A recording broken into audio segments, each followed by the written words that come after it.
Hi. Hi everybody. Welcome. I'm sleepy today, so apologies if I'm too sleepy.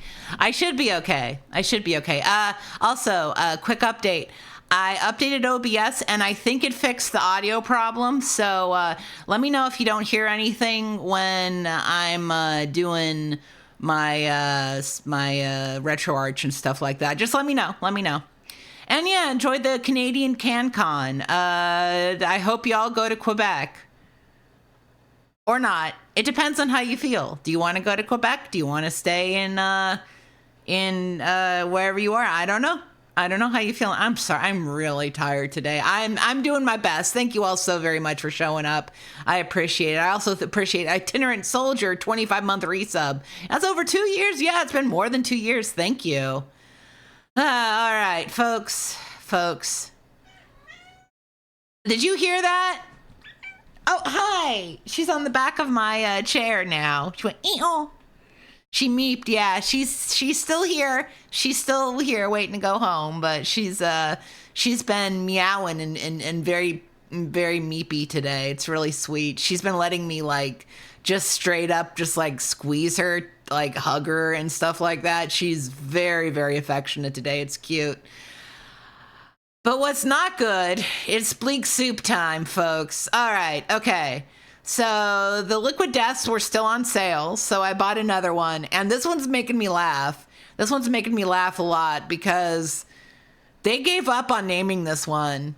It's Scary Strawberry. Like, you couldn't call it like Strawberry Demonade or Scary Berry or Murder Death Killberry or Straw Scary. Thank you, Straw Scary Demonade, because I think it's strawberry lemonade flavor. It's a bad name. You didn't try. All the other ones are like, dead billionaire and murdered death mango or whatever. Yeah, this is it is 4:30 on a Friday afternoon. They're like, I don't know, Scary Strawberry. Listen, we just got okay. All right, let's open it up. Okay, here we go. I like the other one. Again, I didn't get anything too crazy this week because like these are on sale, and I like Wrestle with Your Dad Strawberry. Thank you. All right, here we go.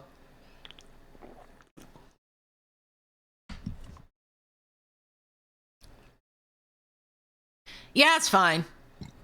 It's like Scary Strawberry this, eh, readers?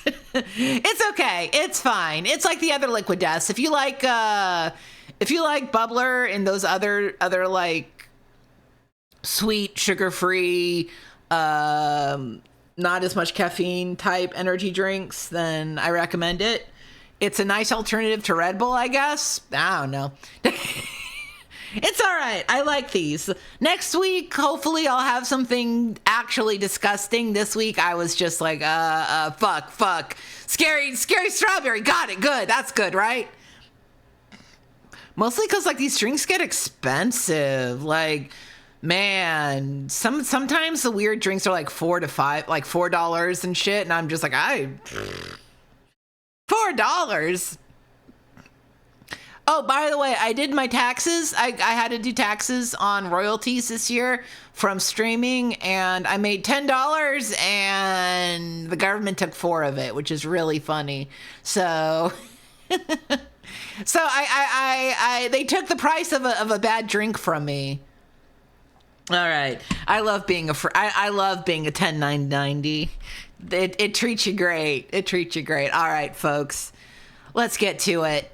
It's time. It's time for Interactive Entertainment 22. This is the second to last issue, but I'm actually kind of confused because in this issue they say that this is the last issue, but there's another issue uploaded to archive.org, so we're just gonna have to see if this is the last one or not. So let's go. Let's get this party started. All right, Cena. RetroArch. RetroArch is making no noise. Hold on. Hold on. Okay, let me just turn up the audio. Okay, it's turned up. Okay.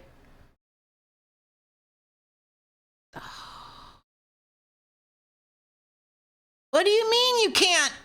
That's fine. It's fine. Okay. Oh, it's working all right. Let me know if you can't hear the brrr.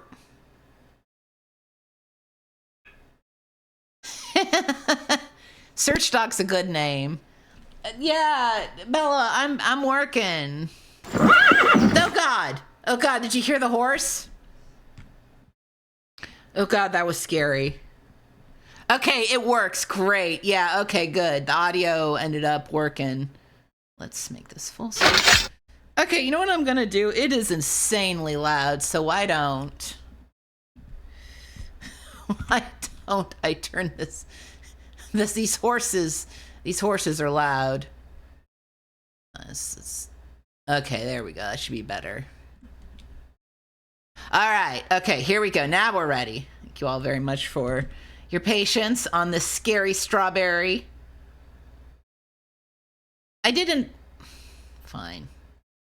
Okay, let's go to here.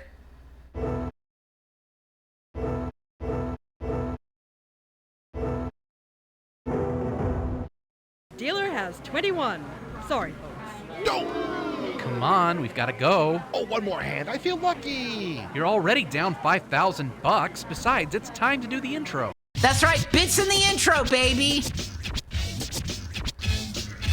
Welcome to episode 22 of Interactive Entertainment. We've been hard at work in Vegas bringing you all the news from the Winter Consumer Electronics Show. The gaming side of the show was pretty quiet, with lots of companies deciding to wait for E3. But we sifted through the cellular phones and the digital video discs to get to the gold of gaming. Our report will tell you what we found. First, it was just a rumor, then it was Master of Antares. Refurb, thank you for the 1 year resub. On Master of Orion 2, The Battle for Antares. We sent our man on the street to the Microprose offices to bring us back the first preview based on playable code. How does Microprose plan to top Master of Orion and Master of Magic? Tune into our cover story and find out. Sierra went wild with Christmas releases this year, and arguably the most anticipated was The Beast Within, the second Gabriel Knight mystery. Was it worth the wait? Our expert software reviewer locked himself in his castle to play the game, and all we've heard since then is this incessant howling. Check out our review to find out what all the commotion is about. What do you get when you cross Syndicate with Crusader No Remorse? What's with this We're music? Not sure, but it'd probably be something like Domark's What's with Total this Mayhem. penis music? We spent a few gleeful hours putting this beta through its paces, and we're ready to share our findings with you in this month's preview. All this, and of course, much, much more. So settle down, get comfy, and enjoy episode 22 of IE. There. Now can I get back to the table? No, we have to catch our plane. Can I borrow some cab fare? And yeah, they've got audio now. Let's turn that down a little. This is... Yeah. Jesus Christ, it's like I'm in a... Oh my God. It's like I'm in a, It's like I'm in a rainforest cafe. I'm being yelled at. And yes, this is sponsored by AOL. Hi. A certain cat, a certain kitty cat, a certain little kitty witty. An itty bitty kitty.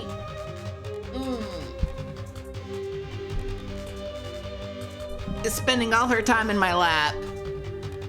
Okay, we good? This is a little scary, right? Like, okay. I don't, this music is really, okay, good. Okay, it's over. I like the new redesign. It looks good. A new look for IE. Read me first. Got Throg fans in this one. All right. Bella has left the building. She's on the floor now. So let's read this. Dear IE listeners, for those of you that blow past the outro, that last bit you hear before you exit IE or want more info, we want to take a moment to explain to you the changes coming up in the next episode of Interactive Entertainment. Starting with episode 23, Interactive Entertainment will come bundled with Computer Games Strategy Plus magazine. Yep, that'll be a paper part. Here's what you'll be getting. The paper part will have news, previews, and hints and tips. News and previews because it's much easier to get early coverage of most games in the paper magazine, both because of the shorter lead times and because often we can't get enough artwork for an IE article. The hints and tips will be in the paper part because we feel that it's most useful to have the article open on your desk while the game is running. Of course, these rules are not hard and fast. If we have neat video footage or an interview with the designers, we'll still put previews in IE. The reviews will stay in IE in the two-voice format you're used to, with the added space from offloading the previews to paper. We're all for more playable demos, more extravaganza reviews, patches, and we're working on bringing back the free games. The bottom line is you'll be getting more of everything and paying less. The price for a single issue will be less than $10, though exactly how much less has not been finalized yet. So next month, look for the Computer Game Strategy Plus Interactive Entertainment Bundle. We're excited about the change and hope you will be too. Peter Smith. So yeah, they're changing, and the only other one of these I found is 23. However, I have found other Computer Strategy Plus discs out there, so I will be taking a look at that and seeing what those are like. Next, it's time for more good and bad. All hail the mighty IE, dudes. You guys are the best. I have let all my other gaming magazine subscriptions run out, except for yours and Computer Gaming World. I will probably cancel that one too, if I get a CD-ROM drive in the bathroom. How's that for sucking up? Well deserved, but sucking up nonetheless. Just some quick notes for some reader-listener feedback. I like the way you made the confirmed kill hints and tips interactive. There was plenty of good info, and I could replay just the sections I wanted to hear without having to listen to the whole thing over again. Kudos on the new packaging. I think mail handlers will still beat the hell out of it, but now they have about 75% more area to beat up without hitting the CD. Also, the old shrink wrap seemed to be wrapped too tightly. Freudian slip! And was bending the CD. One more thing though. The mail delivery timing stinks. I received episode 19 and 20 on the same day. Good thing there isn't a month printed on it. That way I won't know how late they really are. FBL. Hi, FBL. Actually, we're putting interactive hints and tips on hold in favor of a printed version. We think having them in print form so you can have them in front of you while you're playing the game is important. Comments, anybody? Glad somebody likes the new packaging. We've had lots of complaints on it, either because it doesn't fit with the other CDs, i.e. isn't a jewel case size, or doesn't fit in the mailbox. We were really stoked about it since it gives us such a nice cover to work with, and we're seriously bummed when everyone started complaining. At any rate, that'll no longer be an issue. Our timing, our schedule got completely hosed for a while there. We're doing everything we can to get things back on track, and you'll be seeing IE on a more regular basis. In fact, we're sticking a month on there, starting with 21, so we have something to measure up to. Anyways, thanks for the kind words. It's always nice to get feedback from our listeners. You're welcome. Throg fans unite. That's all y'all. Sex. Just want to make sure I got your attention. First off, I want to let you know I am duly impressed with your mag. I've been receiving it since issue 5 and found that no other CD mag compares. Thanks for your attention to detail. Pat on the back, of course. Your previews and two-person reviews are unlike any I have ever encountered. Okay, enough of the praise. The main reason for writing this is to let you know I fully agree with the Steel Panthers review. It was outstanding and to the point. My only wish is that they come out with an upgrade or a scenario editor that comes with modern-day fighting equipment, M1, Chieftain, Leopard, main battle tanks, and the likes. Of course, it should contain all the associated equipment also. The second reason is to say that Throg no beast, Throg funny, even with those scary horns and such. If possible, could you get a picture of the mighty Throg for us on the next CD? I am the founder, president, secretary, first charter member of the Southeastern German U.S. Air Force Throg fan club. Could you let me know of any Throg memorabilia that you may have for sale from the deepest, darkest dungeons of what you may call Throg's lair? Me like Throg much. And here comes my complaint. Ta-da! I do not like the new packaging because it does not fit in my PC CD rack like all the other issues. Now I have to go and buy those damn jewel cases myself. There goes that really good subscription price I paid. Oops. Yeah? You're meowing a lot, Bella. You don't like Throg? That's all. That's my only real complaint. And the rest I will just bother all my friends about, all 2 of them. And by the way, I hope that our former editor has much fun in his new job and that the newest member, that's you, pal, of your editorial staff has many years of good luck and good sales. Ooh, I don't know about that. P.S. Have you heard anything about M1 Tank Platoon 2? Huh? Someone say sex? Oh, hi. Thanks for the praise, though in truth, there's no such thing as enough praise in my opinion. Keep it coming, we can handle it. SSI has nothing official on a modern variant of Steel Panthers, but given the success the game has had, and SSI's proclivity towards doing sequels, I wouldn't be surprised if such a thing, especially after hacking the OB files and seeing main battle tank in one of them. Hopefully SSI is listening, at any rate. As for Throg, well, we had a photographer in to take some promo shots, but, well, Throg ate the camera. Then he ate the photographer. Well, he did have a face like a cacodemon. So, until we find someone with a shark cage, I'm afraid you're out of luck. You couldn't even draw him for us? You couldn't even draw Throg for us? And your complaint about the new packaging is duly noted. We're working on some ways to please you readers while keeping our bean counters happy at the same time. Stay tuned. I'm sure our former editor is out there lurking, so he's seen your good wishes. And thanks for me, pal, for the kind thoughts thrown my way too. Oh, and if no one is working on M1 Tank Platoon 2 or something similar, then there's a great niche not being exploited. Hang tight. It, or something like it, will be here eventually. We got Throg fans. Hey, look, someone hates the new packaging. To whom this may concern. Hold on, I need a sip here. Hey, Juan. That strawberry is a little scary. Your new mailer package, started with issue 19, which is the full page size folder, was a terrible decision. Surely you must be receiving a lot of hate mail on this one, as there are a lot of people in here in the real world who are unfortunate enough to receive their mail in mailboxes that are not large enough for something of this nature. In my case, my first issue with this new mailer arrived at my doorstep, an extreme rarity in my condo complex. All right, now Bella is banging on the door, asking to be let in the living room. She can't. She's not allowed because she's very rude with the other cats. Yeah, you keep on banging that door, girl. You're it's nap time, honey. Girl, I put on the TV for you. I have your bed out. Please, baby. All right, where was I? Oh, yes. In my case, in the first issue, new mail arrived at my door. Some extreme rarity. I just received issue 20, which was half folded, stuffed tightly into my mailbox. One of those apartment types, 20 plus in a row, key to open, etc. Surprisingly, this time my CD-ROM came out unbent. However, I'm not interested in tempting fate like this monthly if I do not see my CD-ROM magazine arriving in sensible packaging within a couple of issues, that is, say, issue 22. I'll be canceling my subscription solely because of this.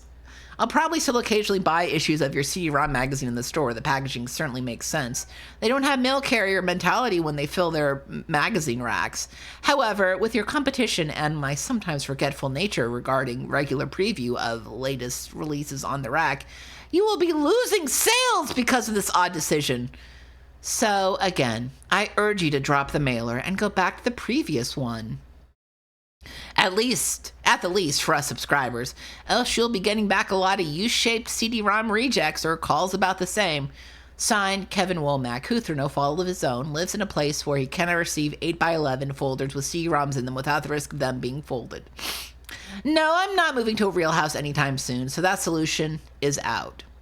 Well, this is a message that's come through loud and clear from our subscribers. As many of you have perceived, the new packaging was to facilitate getting rack space with other magazines, and as such, it worked. I've seen IE finally at the front of the store in Electronics Boutique as an example. The old jewel cases were stuck with the budget shareware CDs. While you listeners know what IE is, getting that message out to the public has been tough. With every other magazine sticking a demo CD on their front, it has become even harder to distinguish IE from yet another demo disc. Thus, the magazine format packaging was born. We dropped the jewel case for reasons of cost, but now see it was an error. At this point, the whole issue is moot, since IE will be coming with Computer Game Strategy Plus from now on, a more foldable package at any rate. This doesn't address concerns of disk storage, but we're working on that. Hope this change pleases those of you who had concerns with the cardboard folder fitting in the mailboxes.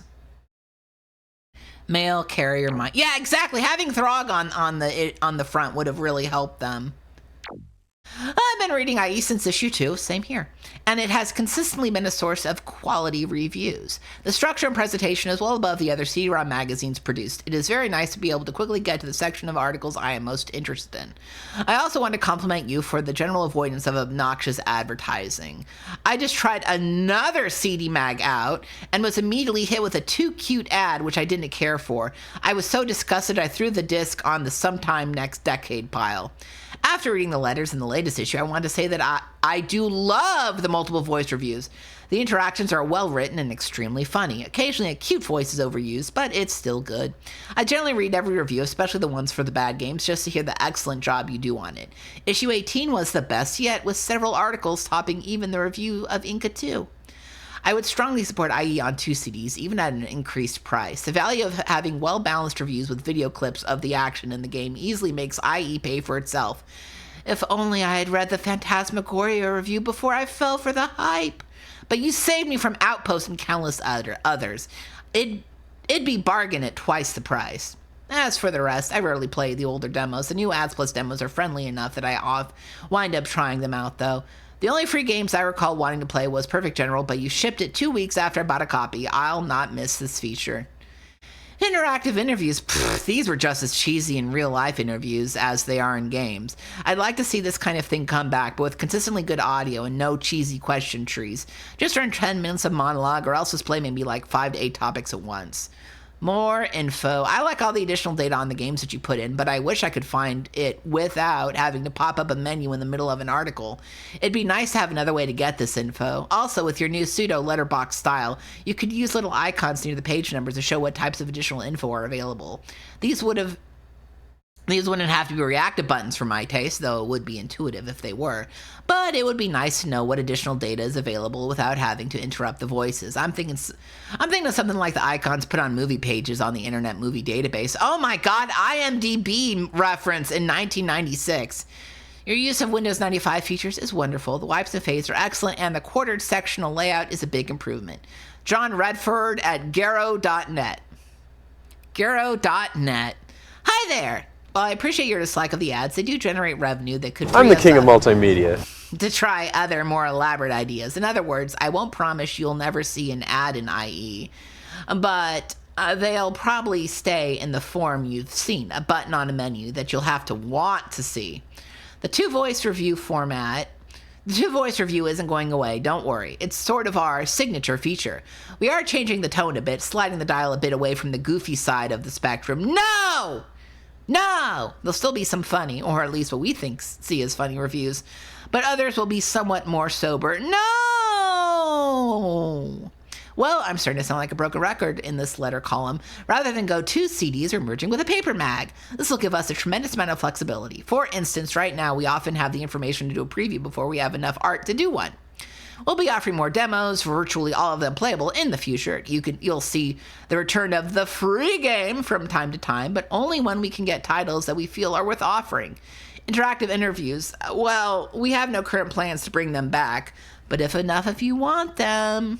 More info? You bet. Working on a button bar that will float at the bottom of the screen of every article, and we're polishing up the full text version. Much of the same reason for that is to ease the transition for Computer Game Strategy Plus readers as they enter the IE world, but everyone should benefit. Thanks for all your thoughts. Many more changes to come as we refocus our efforts. We've got some really talented people working on the visual and oral changes of the mag, and I think you'll be happy with the changes that they're coming up with. Okay. Last but not least, Joe's dog. Dear IE, first off, let me just say that I really love your magazine and that I've been with you since about issue 5. IE has become better and better with each issue, and I look forward to it every month. There is, however, one thing about IE that really bugs me. It's the humor, or frankly what you guys think is humor, that you insist on doing in your reviews. Frankly, it's really stupid most of the time, so stupid in fact that I actually find myself embarrassed for you and for my computer and have to look away. Even my dog sighs and sometimes leaves the room. I really trust your insights into games. I like the previews better than the reviews, but that's because I hate critics. After all, a critic is just giving his opinion on said game or movie or whatever, and we all know what they say about opinions. Even so, I generally use you and another publication's reviews and base my purchases on the views of both. It's obvious you guys aren't comedians, so why not drop the funny stuff and get down to business? Don't get me wrong. There is nothing wrong with a little good humor. Or some good dry wit, but take, for instance, the reviews of Heroes of Might and Magic in issue 19. All I have to say is, give me a break. The other thing I wanted to address was that you stated that IE might have 2 CDs. You also said that if you would probably charge another $5, that might make IE $15 per issue. As good as IE is, I don't think I or many other people would be willing to spend that much money on a magazine every month. I think you should seriously consider that before committing to it. Maybe once or twice a year have a double issue. I think IE is basically fine the way it is. But that's just my opinion. Thanks for your time and keep up the good work, Joe Russo. Oh, it looks like Joe Russo's a Texan. Dear Joe's dog, your owner wrote to us and told us that you don't like our humor. He doesn't either, but let's face it, he's just a clueless human. What does he know? We've been fervent admirers of your species ever since we first stumbled on that masterpiece of you and your pals playing poker. When we heard of you sighing and leaving the room when IE played, it really troubled us, so we decided to change. Over the last few issues of IE, savvy listeners, those of who read the credits, may have noticed some changes in personnel, including a new managing editor. That would be me. One of the concerns has been with humor in IE. Not that I don't think it's funny. It's bad to be sure, but that doesn't preclude it being funny. My concern is more that the focus of some articles has been more on being funny and amusing than it has been on the game being reviewed. Humor isn't going to go away, but it is going to be toned down a bit, and the focus of each article brought back more squarely onto the game in question. I appreciate the feedback of both our loyal readers and those of you who just picked up IE for the first time. As for the issue of going 2 CDs, well, that's been put way on the back burner. I firmly agree that $15 is too much for any periodical, even one as unique and wonderful as ours. We'll keep struggling with shoehorning everything into one CD for the foreseeable future. Thanks, Joe's dog, for listening. And now we have a question for you. The truth now. Why do you turn around 3 times before laying down? P.S. Oof, all right, that's the letters for this week. This month, I should say. That's a lot of letters. All right, what patches we got? Yeah. We got a patch for Thunderscape and Stonekeep. That's cool. Very readable there. Good job. All right, let's check out the features. Ooh, it's got music again. Ooh, I like this. The galaxy was at peace, but now it trembles. Emperor and Empress pretenders across the stars have waited patiently, and their wait is almost over. Screens are warming up, and CD-ROMs are spinning. For Master of Orion 2, Battle of Antares is CD-ROMs are spinning. The folks at Microprose Simtex have listened to gamers the galaxy round, and have worked their wish lists and a few special surprises into the classic game of space exploration and empire building. The story behind Mu 2 is basically the same. Start as emperor of one of several pipsqueak empires looking to expand its elbow room. Take your one planet, a couple of ships, and a whole lot of galaxy, and try to end up on top of the galactic All right, I got the cat in my lap. This time, the Antarans, an advanced xenophobic race from another dimension, will make it hard on everybody by first sending scouts and eventually whole invasion fleets to conquer all. The lost planet of Orion and its guardian are still out there as well. Mu 2 sure presents cool, a I like that prettier face guy. for all space emperors and empresses to enjoy. Graphics are in SVGA and look Think he's gorgeous. single? The user interface is spruced up some as well, and because of the higher resolutions, looks neater than it did before. Even so, old-time Mu gamers shouldn't have any trouble getting around. Despite these improvements, you probably won't need a Cray to play the game, but even gamers with older 486 machines may get to participate in the galactic dogpile. And the word participate is a key one because in Mu 2, we finally get the chance to go head-to-head against other carbon-based emperors. Multiplayer options will include hot seat, null modem, dial-up modem, and LAN for up to 8 players. Of course, miscellaneous disasters, computer-controlled races, and all the mysterious Antarans can still be included to add spice to the mixture. Ooh, the 10 spice. original Mu races are still represented and are Speaking of basically the spice, same. did you know there's a Mu 2 Nando's adds in new Austin? races. I want to The go. Illyrians, a I want to go to matriarchal warrior Nando's so society. bad. The Noland, It's all I've been able to dwarf-like think of the traders, and past, like, Trillarians, aquatic month. telepaths. Players will also be able to create custom races, adjusting such factors. They have a lot as of gluten-free spine, options science, there. government type, I and wanted special Cheeky abilities Nando's like in Rocky Austin. Warlord and Repulsive. You can use this customization feature as a handicapping tool in multiplayer games. Give the more experienced players weaker races. Systems can now contain more than one planet or asteroid belt, and each planet can be colonized by a different I don't race. know if I can have the Worlds can be mash, but I tiny, know I can huge, have and are composed of several classes like Inferno, Baron, or Turin. the actual Specials chicken. can occur either system-wide or And on there's particular and the one planets, in town and include is things right like next ancient to the artifacts, a small space the monster, Alamo pre-space with flight like natives, that's like the most salvageable gay friendly debris, because their etc. bathrooms are just Colonies all themselves are unisex. much It's more great. complex, adding a bit of city-building flavor to the game. Depending on the technology you've reached, you'll be able to add a wide variety of buildings to improve your colonies, Okay. their security, their production, and the happiness of their inhabitants. There's also Because freighter a fleets can gluten-free move goods as bakery well in as town I colonies. need to try. Different colonies can now specialize. I'm even trying have to to grow eat food all of if the you can ship gluten-free in all the biscuits and colony gravy in needs. town, and The I know colony of screen has been three. improved. I know of three Now gluten-free you can do biscuits and almost all gravy, of and I your need to colony have management them. from one screen without having There's to a switch Nando's back in and forth. Boston. Ship design Cool. and employment is another area that has been There's only one in extensively reworked. Austin. There are now only 5 templates for new designs, but unlike the original, existing ships of an old design are not destroyed when you find the need to create a new design. Instead, they're kept in play until destroyed or specifically scrapped. Ships themselves are more complex, with new factors such as weapons mounts and facing, shield directions, and marines.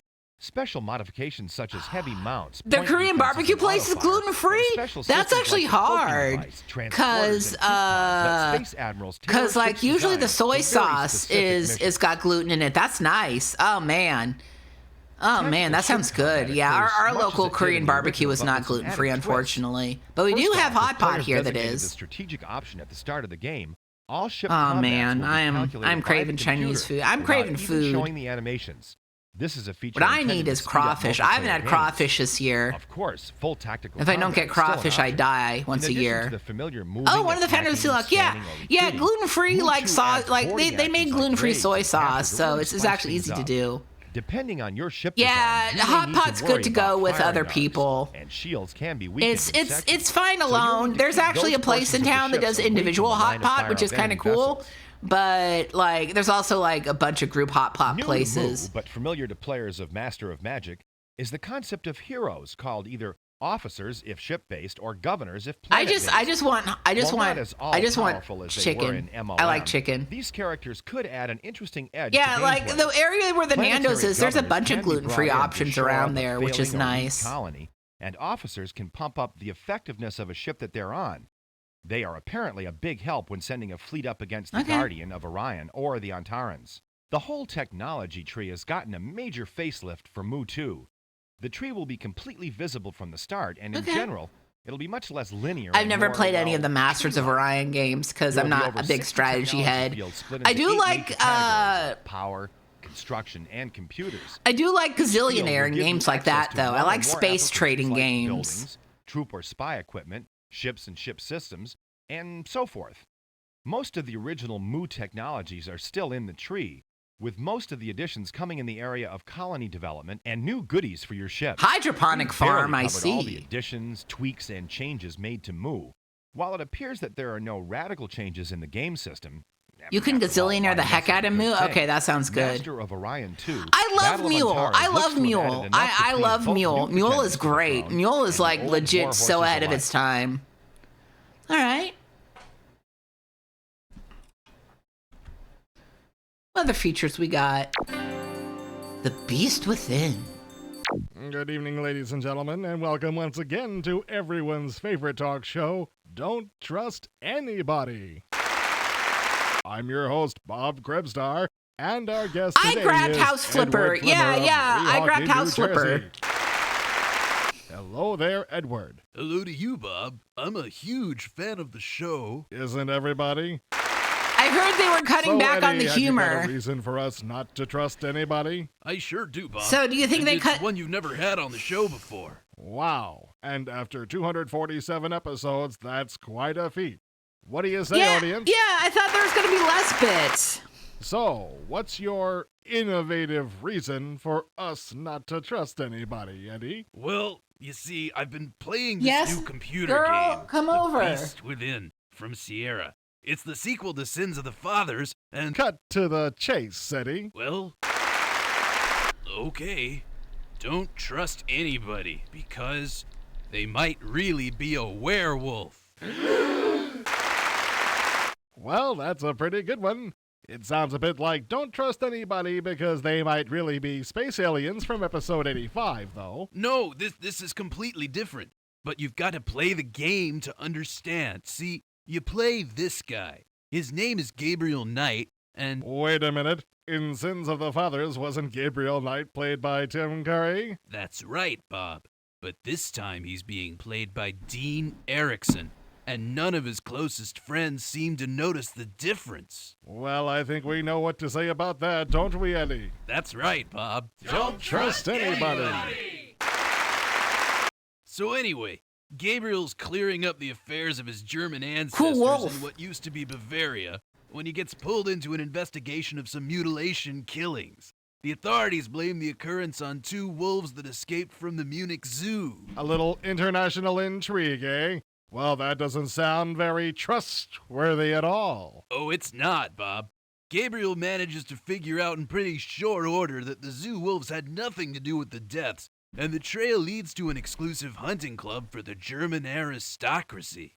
Meanwhile, Grace Nakamura is fed up with getting left behind in New Orleans, and when she hears about the new case, she hops a plane Yeah, I to didn't know Tim Germany. Curry was in the original Wow, Gabriel didn't Knight. think she had it in her. Well, the first game didn't expand her character much, but in The Beast Within, Grace is a much stronger figure with a real determination to get her way. She's a major shrew, huh? In a nutshell, Bob. So, during the course of the game, you alternate between controlling Gabriel and Grace, right? That's right, Bob. And it all takes place in the beautiful surroundings of Munich. Now, Sierra's Phantasmagoria was good looking, but none of it was this Tim Curry does a realistic. Cajun That's because accent? the sets in The Beast Oh Within my are actual God. photographs from Germany. But even those have been retouched. The palette washed out here, oversaturated there. It sort of gives a vacation slideshow look to the whole thing. Retouched photographs. What do you I say, really audience? need. I haven't had a trust crawfish anybody. boil in a while. I need it. Actually, Bob, it's Oh, interesting hello. that you should bring up Phantasmagoria. The girl jumped Well, behind surely on the back of the comparison's chair. Now obvious, she's isn't it? chilling. I mean, they're both Sierra products. They're both chock full of digitized video. They've both got lots of CD-ROMs, and they're both horror-based. And they're released within 5 months of each other. That's right, Bob. And yet, The Beast Within is vastly I've played better the than Tim Curry Phantasmagoria Frankenstein game. That in game's almost crazy. every conceivable way. The script is complex and interesting. The acting's really good. The camera work is good. There's about 4 times the gameplay. But Phantasmagoria continues to sell really well for Sierra. That doesn't make it a good game, but it certainly is better suited for beginning adventure gamers than The Beast Within. This is a challenging game and will mostly appeal to experienced players. In fact, the biggest complaint I have about The Beast Within is there's not enough online help to guide you along when you get stuck. Are there any more cool features about The Beast Within, Eddie? There are a ton of them, Bob. The storyline takes all this werewolf stuff and ties Can it you up go to with the any history German of theme King parks Ludwig in II this game? and 'Cause, Richard yeah. Wagner. I But want to that go to sounds Germany for the theme suspiciously parks really bad. Educational. Well, yes. You do get a lot of genuine information about Germany and Ludwig and Wagner. But somewhere along the line, the facts are twisted to help the story out, and you're never told exactly when. Revisionist history. Oh, yeah, the Gabriel Guess Knight you know mustache what to puzzle. I say know about to that. Don't you, audience? Don't trust anybody. So that's why we couldn't trust anybody, is it, Edward? That's right, Bob. Because they might be werewolves, and The Beast Within is a lot of fun and a lot better than Phantasmagoria. And Oh it's my got God, lots of Shadowy goofy German Stranger. culture Some of the that make a best good theme matchup. parks are That's in why. Germany. That's pretty good. They got summary, Bob. Phantasialand, I'll tell Europa you something, Edward, Park. that doesn't sound like a very good reason. bunch of not other to trust places, anybody at like- all. That sounds like a computer game review. And you know something, Ed? What's It's not that, Germany, Bob? but Vienna has don't Vienna Platter, trust which is you. a huge carnival, like permanent carnival where everybody owns like their individual rides. It's so interesting. Sorry, European theme parks are so cool. Anyways, it's time for Total Mayhem. Domark's Total Mayhem Domark! is an aptly named action-adventure game develeled by Cinematic Studios.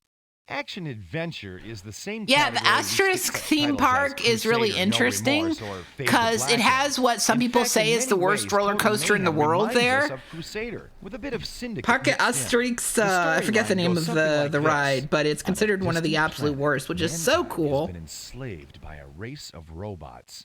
Robots? A small underground resistance group has formed, calling themselves the Mayhem Soldiers. These men don battle armor to become cyborg-like creatures, determined to win mankind's freedom. Okay, so maybe it's not an original plot, but it's good enough to get us started. Now's the time for our standard preview warning. The graphics we're showing you are still early, and we couldn't get much in the way of gameplay shots. So what do we have here as far as how the game plays? Well, you control your freedom fighters in a 3D isometric environment. You can control these bad boys in two basic ways. You can take a hands-on approach, controlling each fighter individually or grouping together squads, then issuing specific orders. In this mode, you use the mouse to point and click your soldiers around the map. Holding the right mouse button down yields a targeting cursor, after which clicking the left mouse button fires your weapons. Alternatively, you can give some or all of your fighters basic combat orders, such as sentry, defensive fire, berserker mode, or standard fire. Any units with these orders will act on their own initiative, chasing down and killing enemies or hiding in the shadows depending on their orders. These two forms of control can be mixed and matched. For instance, if a soldier has attack order and is in a firefight and you order him to move, he'll keep shooting at the enemy while he follows your orders. The Total Mayhem world has some basic puzzle elements to it. The Mr. Brawley Park chat, I got news for you. In addition, you'll pick So, up if you battery didn't packs know to this recharge about me, your I'm a suit, huge med fan of kits to flume recharge your rides, body, like weapons, and log generic flumes, tech like equipment. Between missions, this tech like the one in equipment can Osbury solve for cash, Farm, and the cash can be used to buy new weapons. Tiana's Adventure, I think is what the one at Disneyland's called now. Your base is Chat, laid out in a chat, very chat, Wing chat, Commander chat. style. I don't know how Various to doors how to lead to inform you of barracks this, for loading and but saving games, the Austin's army, where getting a you'll use log your map to buy flume weapons, at and Repair Codaland. Bay, where you can get Codaland your is a circuit of cyborg the suit Americas fixed up theme or park with the upgraded. roller Of course, the coasters, most important and door it's supposed to be leads to the opening briefing room, where soon, you'll learn and about it's your going to next have a mission, log and flume from called there, the enter the Soggy mission itself. Soaker. In addition to That following is the storyline, app. That's a Domark and dog Cinematics shit have name. included the option of A multiplayer dog mayhem via shit, network modem dog and shit serial name. cable link. The Soggy There's Soaker. also a level editor for those of you who spent many an evening hour Bad. creating wads. The other rides When have you normal make some new names Total like Mayhem levels, Circuit send them off to us Breaker at IE. and We're way too lazy to create them ourselves. Palindrome Total because it goes back and Mayhem forth. But takes place Soggy both in Soaker, and yeah, outdoors. it's a Mormon When you sex enter a building, term. the roof is cut away so that you I can watch like what's going on. Log flume, so Many I'm gonna buildings have to also have go. multiple floors But, with elevated like- pathways between them. At times, it almost feels like you're wandering around in a 3D maze. Enemy The thing gun is, places I pop don't up from think. Let nowhere me to check. take I'm actually pot going to shots check at my you. phone for And this. enemy I don't snipers think often hide on that rooftops. Codaland is actually. I don't think you can get there by bus. The Is the beta that we thing. got our So hands on is still pretty rough, but we're stoked let me about this check. one. All right. It gives that same satisfaction that Crusader No Remorse did, as you basically lay waste to anything and everything around you. The world feels very 3D, and the storyline offers some incentive. We're watching this game closely, so check back with IE for the critical rundown when the final's released.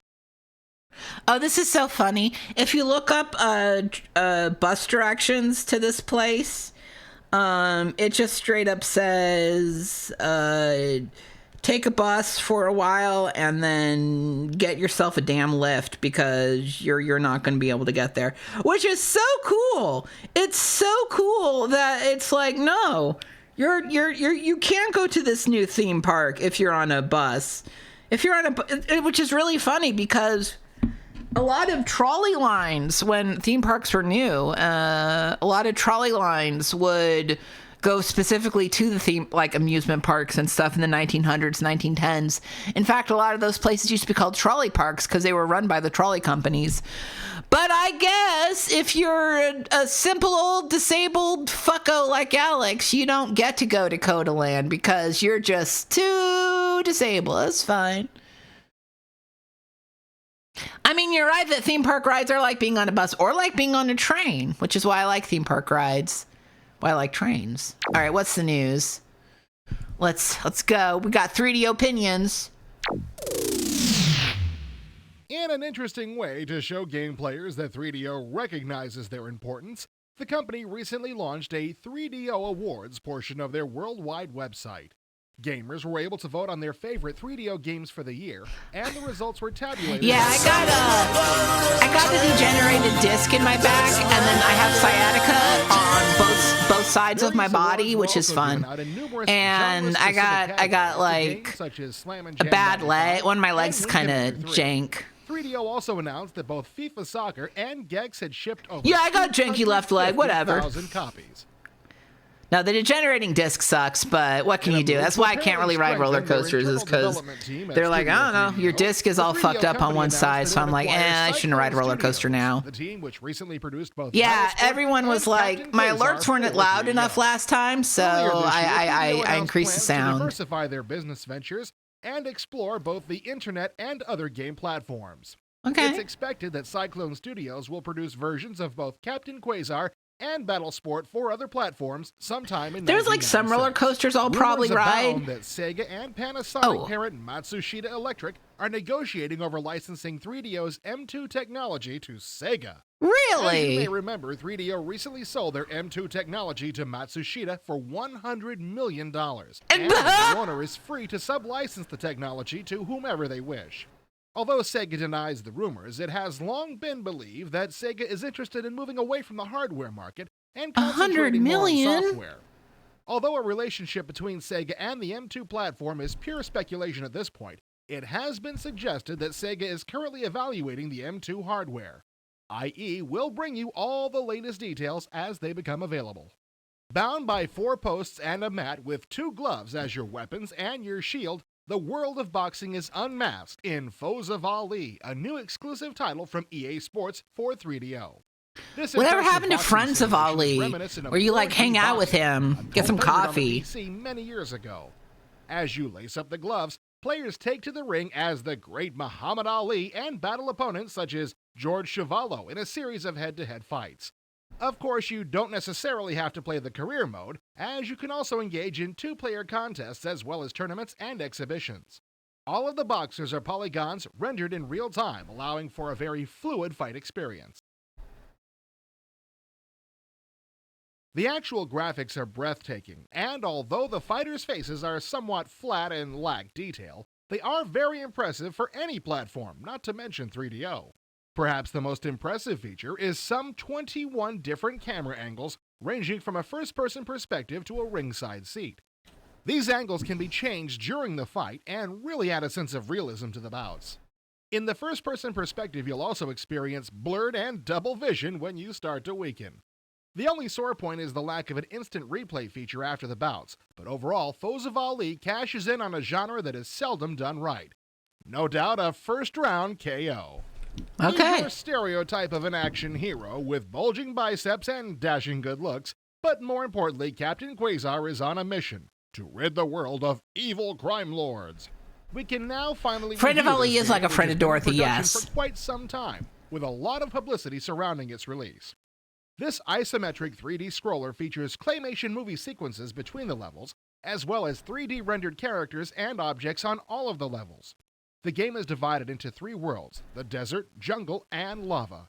There are 9 levels in total, and the 4th goal for each world is similar to most platform games: destroy all the rockets or retrieve a certain item.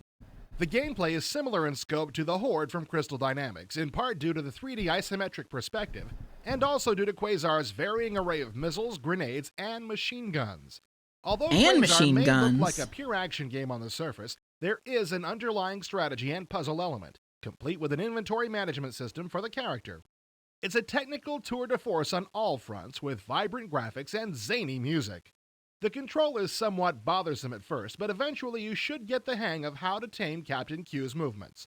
All in all, Captain Quasar is a pulsating barrage of technical quality and stimulating puzzles. It'll unquestionably be the flagship 3DO title for many months to come, and a must-buy for all 3D owners. Do you happen to remember 2 little characters from the arcade named Bubble Bobble?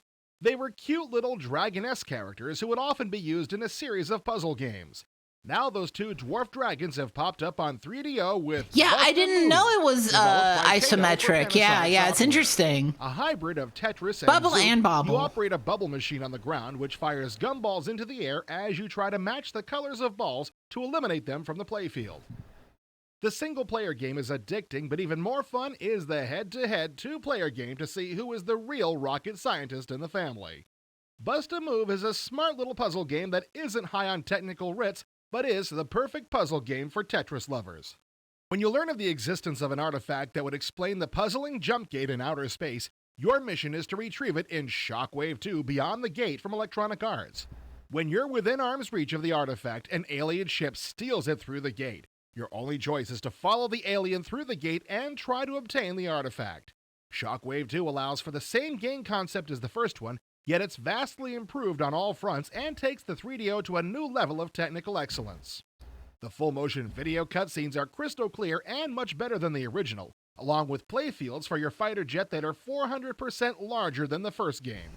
As you pit wits and firepower against 4 unknown alien races, Shockwave 2 encircles a series of planets and an intense array of missiles such as the Shark and Dragon. There are 3 different ships to use, including a turret gunner. The view window is now much larger than the first game, not to mention a truly stunning frame rate with incredible explosions. The storyline is compelling on all fronts, and now there's a larger strategy element involved along the lines of a Wing Commander epic, although the flight cockpit is much simpler. There's absolutely no question that Shockwave 2 is the best game on the 3DO. Its cunning fusion of a compelling storyline and furious action results in a truly revolutionary game experience that is technically superior to anything on the 3DO thus far. Okay. Oh, okay. We blasted out of there, but what about the Saturn scope? Uh-huh. Boom.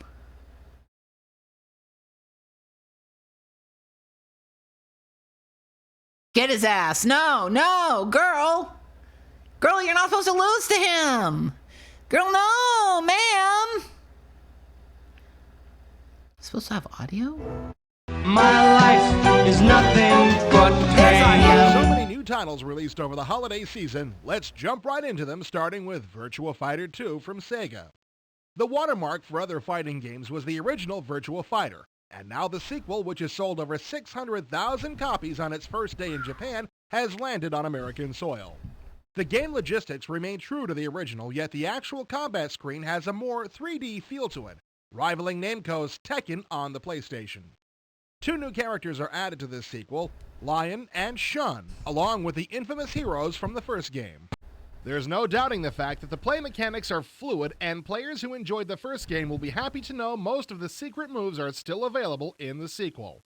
One area of improvement over the original is the number of ways you can customize the game to your liking, something that isn't possible in an arcade setting.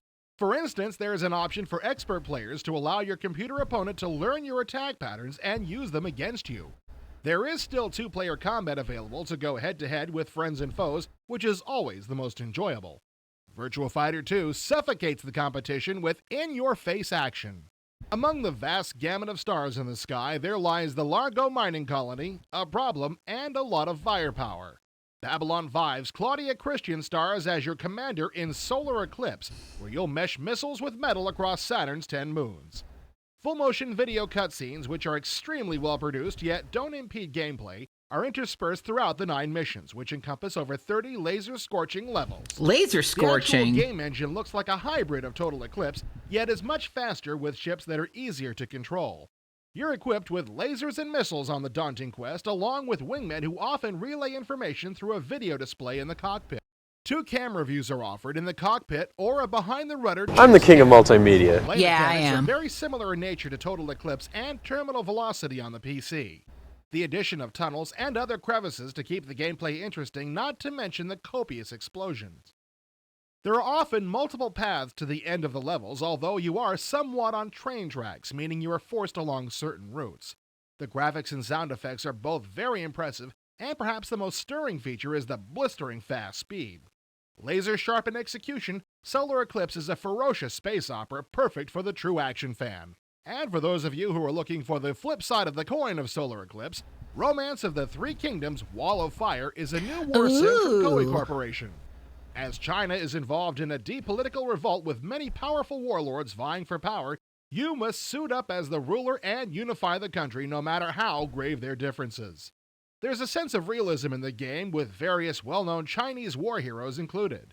Of course, everything can't be magically solved in a heartbeat, so players engage in combat using crossbows and catapults, as well as managing the economic well-being of your kingdom.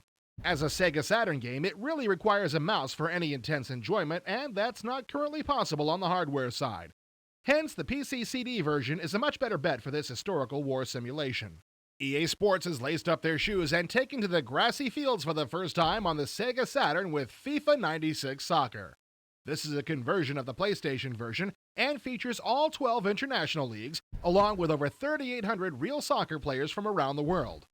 EA's new virtual stadium technology allows players to maneuver the camera through many views, ranging from the goal all the way up to the far bleachers. Of particular note is the incredible feeling of polish on this title. EA has really added a lot of pizzazz to the front end. Overall, the actual soccer game is significantly revamped from the 95 3DO version and is a very good soccer simulation, the best there is. The PlayStation has slightly crisper graphics, but the Saturn control pad plays better with FIFA. Overall, EA should be commended on capturing the essence of yet another sport. When the sinister Baron Dark attempts to steal the legendary Lightstar Crystal in the land of Lumiere, the stage is set for Skeleton Warriors. Skeleton Warriors, a chat! spine-tingling new adventure game from Playmates. Based on the television show of the same name, this is truly one of the first side-scrolling 2D adventures for the Saturn. With so many companies concentrating on 3D first-person efforts, Skeleton Warriors is a nice change of pace. With over 20 levels, you wield a mystic sword running and jumping your way to victory. The most interesting part of this title is the ability for monsters to regenerate themselves after you slice them if you aren't quick enough to retrieve their soul crystal. Featuring music from Tommy Tallarico along with some interesting 3D flight bonus levels, Skeleton Warriors is due in April and it looks like the quintessential side-scroller for the Saturn. Remember those old arcade games that were often knee-high and you'd find them as tables in your local bar? They were usually some type of futuristic space battle game, and Galactic Attack is no different. I don't remember Released by that. Acclaim, this vertical space shoot-'em-up is quite dated in terms of graphics and sound, but it still does deliver impressive action sequences for those players who want to remember how games used to look. Nonetheless, most players interesting will want to shy away from the Tallarico game pronunciation. as it's not on the cutting edge of technology, but it does offer some lasting playability. When you see Corey Haim's name on the cover of a game package, first of all, you're probably a little shocked his sidekick Corey Feldman isn't there, and then you automatically associate the product inside to be utter junk. Double Switch, the so-called cinematic mystery from Digital that's what I'm Pictures, talking about. is one of that company's earlier efforts now ported over to the Saturn. You enter a mansion and control the security systems for the mansion's many patrons. This is a very primitive full-motion video title similar in vein to Night Trap, and by today's standards is somewhat dated. With confusing controls, Double Switch will have you opting for the off switch rather quickly. A much better bet is Digital Pictures' forthcoming Maximum Surge, due in the next few months.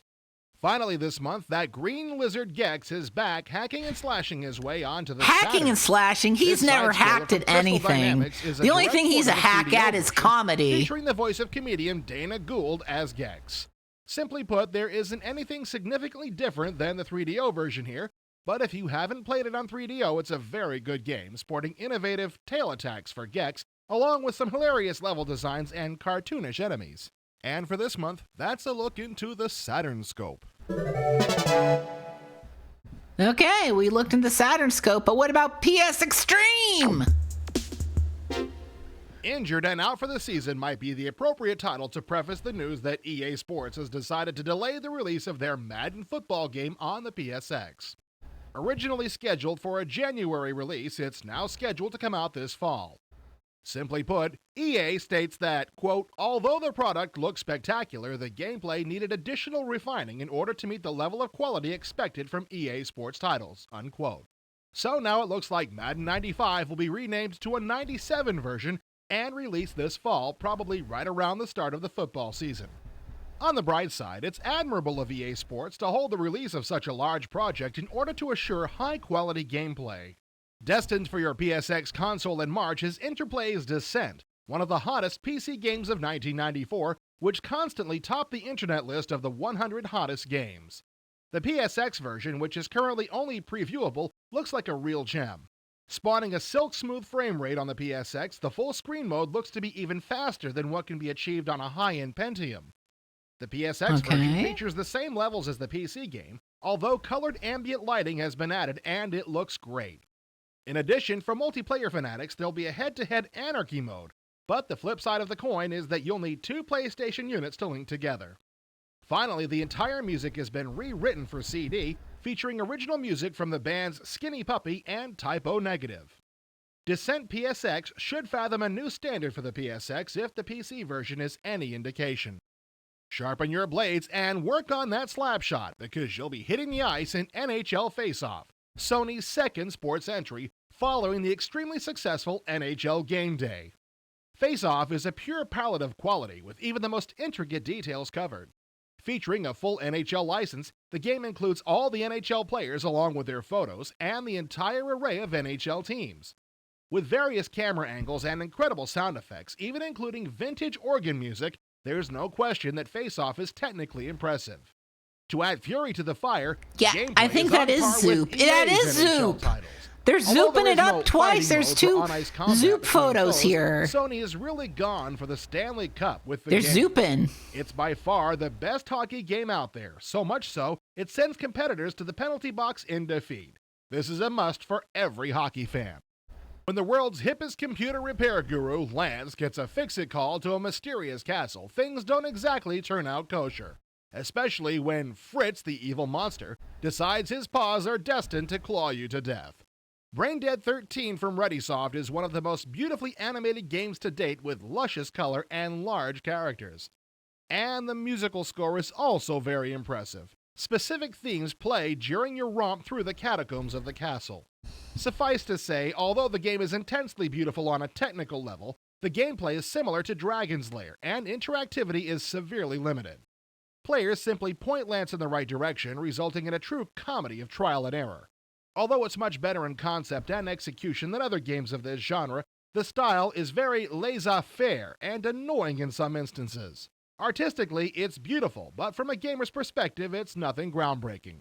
Pull those socks up to knee height and don your jersey, as EA Sports' premier soccer game, FIFA 96, is now available for the Sony PlayStation.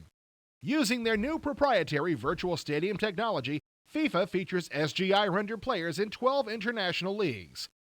As your feet wage battle against perilous opponents, your ears are enchanted with Dolby surround sound in addition to a play-by-play announcer. With extremely crisp graphics and 7 preset camera views, FIFA 96 is the high note of soccer simulations thus far. The game is easy to control, and even more exciting is the multiplayer mode. Soccer just doesn't get any better, at least without grass stains on your knee pads. Serious video game aficionados will remember the game Viewpoint on Neo Geo with intense techno music and even better gameplay. With the slogan, "You've got the weight of the world on your shoulders," players hop into a futuristic spaceship and battle evil overlords. Unfolding in an isometric 3D perspective, all of the graphics are 3D SGI rendered, and there's incredible light sourcing when weapons are fired. Unfortunately, gameplay is just drop-dead appalling with poor control response. And even the easy mode is frightfully hard on all fronts. Although the screenshots may dazzle the eyes, the gameplay will easily twist your fingers. Steer clear, very clear, of Viewpoint. Okay, no Viewpoint. While all the PlayStation fanfare for futuristic racing games has been devoted to Wipeout, you might take note of Cyberspeed from Mindscape. Although it's in the same genre as Wipeout, it has a much better storyline and some interesting twists in the gameplay area. There are 8 ships to choose from in the game, and they all feature their own pilot with their own attitude. As you twist and turn through a series of blistering fast 3D racetracks, one interesting feature is the ability to do a barrel roll on the track to avoid enemies, and also gain inertia to speed up the ship. Overall, Cyberspeed was released with little marketing, but it's definitely worth a look. In the never-ending barrel of fighting games, Primal Rage from Time Warner Interactive is a port of the highly successful arcade cabinet of the same name, where dinosaurs battle each other head-to-head. Take up residence as cranium central of various dinos, including Blizzard, Diablo, and Armadon. The actual fighting sequences are less intense than polygon fighters such as Tekken, in part due to the fact that the characters were animated using stop-motion techniques and hence lack a degree of flexibility. Simply put, it's the best conversion of the arcade game yet. In fact, it's practically flawless, so fans of the arcade unit will definitely want to add this title to their shopping list. When the Earth is bombarded from space by unknown aliens, Shockwave Assault from Electronic Arts pits you against the odds as the pilot of a futuristic fighter jet trying to save the world from destruction, and your name from humiliation. This remix of the 3DO version is really a 2-in-1 product, spanning 2 CDs and featuring the original game and an add-on mission disc, Operation Jumpgate. Although the game features a better save routine and has a series of cosmetic improvements, it just doesn't hold a torch to the quality of Warhawk in the realm of flight sims. With missions across the globe from Peru to Hollywood, Shockwave Assault is a very good point-and-shoot action game. Just don't expect a flight sim. If we had to give an award for the most impressive introduction sequence thus far on the PlayStation, odds are that Criticom from Vic to Kai would take the cake. If we had to give an award for gameplay, it would probably finish dead last. Criticom, a futuristic 3D fighting game, has incredible graphics and a very impressive music track. Oh yeah, But Criticom! unfortunately, playability is another issue. A big issue. It's notably difficult to execute any moves in the game, and the actual engine is remarkably unresponsive to player controls. Criticom demonstrates something that is much too often wrong with games today. All style, no substance. And that's PS Extreme. PS Extreme. All right, next up, it's time for 3 videos about 1996 Winter CES. January. Christmas is come and gone, and a New Year's been run Bits, in. bits, And the bits. industry catches its breath for a moment, and then heads to Vegas for the Winter Consumer Electronics Show. This year's Winter CES was a pale shadow of past shows, at least as far as computer and video gaming are concerned. Seems like most companies opted out in favor of the spring E3 show. Nevertheless, IE was there, and here's what we found. 47 Tech was showing Team 47 Goman. This giant robot game features arcade action in a true 3D world. 47 Goman is a Windows 95 game and takes full advantage of the 3D capabilities of Microsoft's game SDK. Fans of the genre who don't go in for the complexity of sims such as MechWarrior 2 or Earthsiege should be in anime heaven when this title ships. Access was I talking am in about anime their sequel heaven. to Under a Killing Moon called the Pandora Directive. Check out our preview in this episode. Access's other big moneymaker, Lynx, will have yet another incarnation soon. This one is called Lynx LS and has a minimum resolution of 800 by 600 with 24-bit color. This is obviously aimed at high-end Pentium owners. Accolade was showing a strong lineup covering a wide range of genres. In addition to Star Control 3, previewed in episode 19 of IE, we got a chance to check out Super Bubsy for Windows 95. A port of the popular console title as well as the next Look at generation him. Bubsy. Look at the Bubsy Bubster. 3D.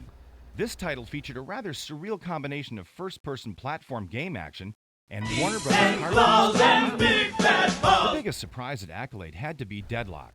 This empire-building game is sure to please fans of the genre with its choice of alien races, great graphics and sound, and flexible victory conditions. Look for a full preview in this episode of IE. Accolade rounded out their presentation with Jack Nicklaus Golf, the Golden Bear Edition, the latest in this long Golden Bear. Atari announced their Atari Interactive division, formed to publish games across various platforms. First up for the PC will be Tempest 2000, a port of the Jaguar title and a sequel to the quarter-munching favorite. More interesting to us was Baldies, which used to be a GameTech title. This game mixes real-time strategy the with an almost Baldies. SimCity-ish hands-off control scheme. Each Baldi has a mind of its own, much like your SimCitizens had. Throw in lots of humor and you have a hit in the making. Flip Out is a puzzle game somewhat similar to Atari's earlier Clax. Your job is to flip various beasties into the air and get them to land on their designated spot. Once again, cuteness and humor round out the fun. Highlander is based on the movie and TV series of the same name. This is basically an action-adventure game which has met with some success as a JAG CD title, success being a relative term in this instance. And probably the strangest product of all is the interactive Rocky Horror Show. This product Did does the for the interactive stage Rocky show Horror what come Seventh out? Level's Monty Python's complete waste of time did for that comedy troupe. Too bad they didn't get the rights to the movie, which is much better known. How'd you like to have Susan Sarandon doing the time warp on your desktop? Avalon Hill was showing Wooden Ships and Iron Men, which is very nearly complete. This game really captures the flavor of the board game of the same name. Players first plot their courses, then the turn runs in real time.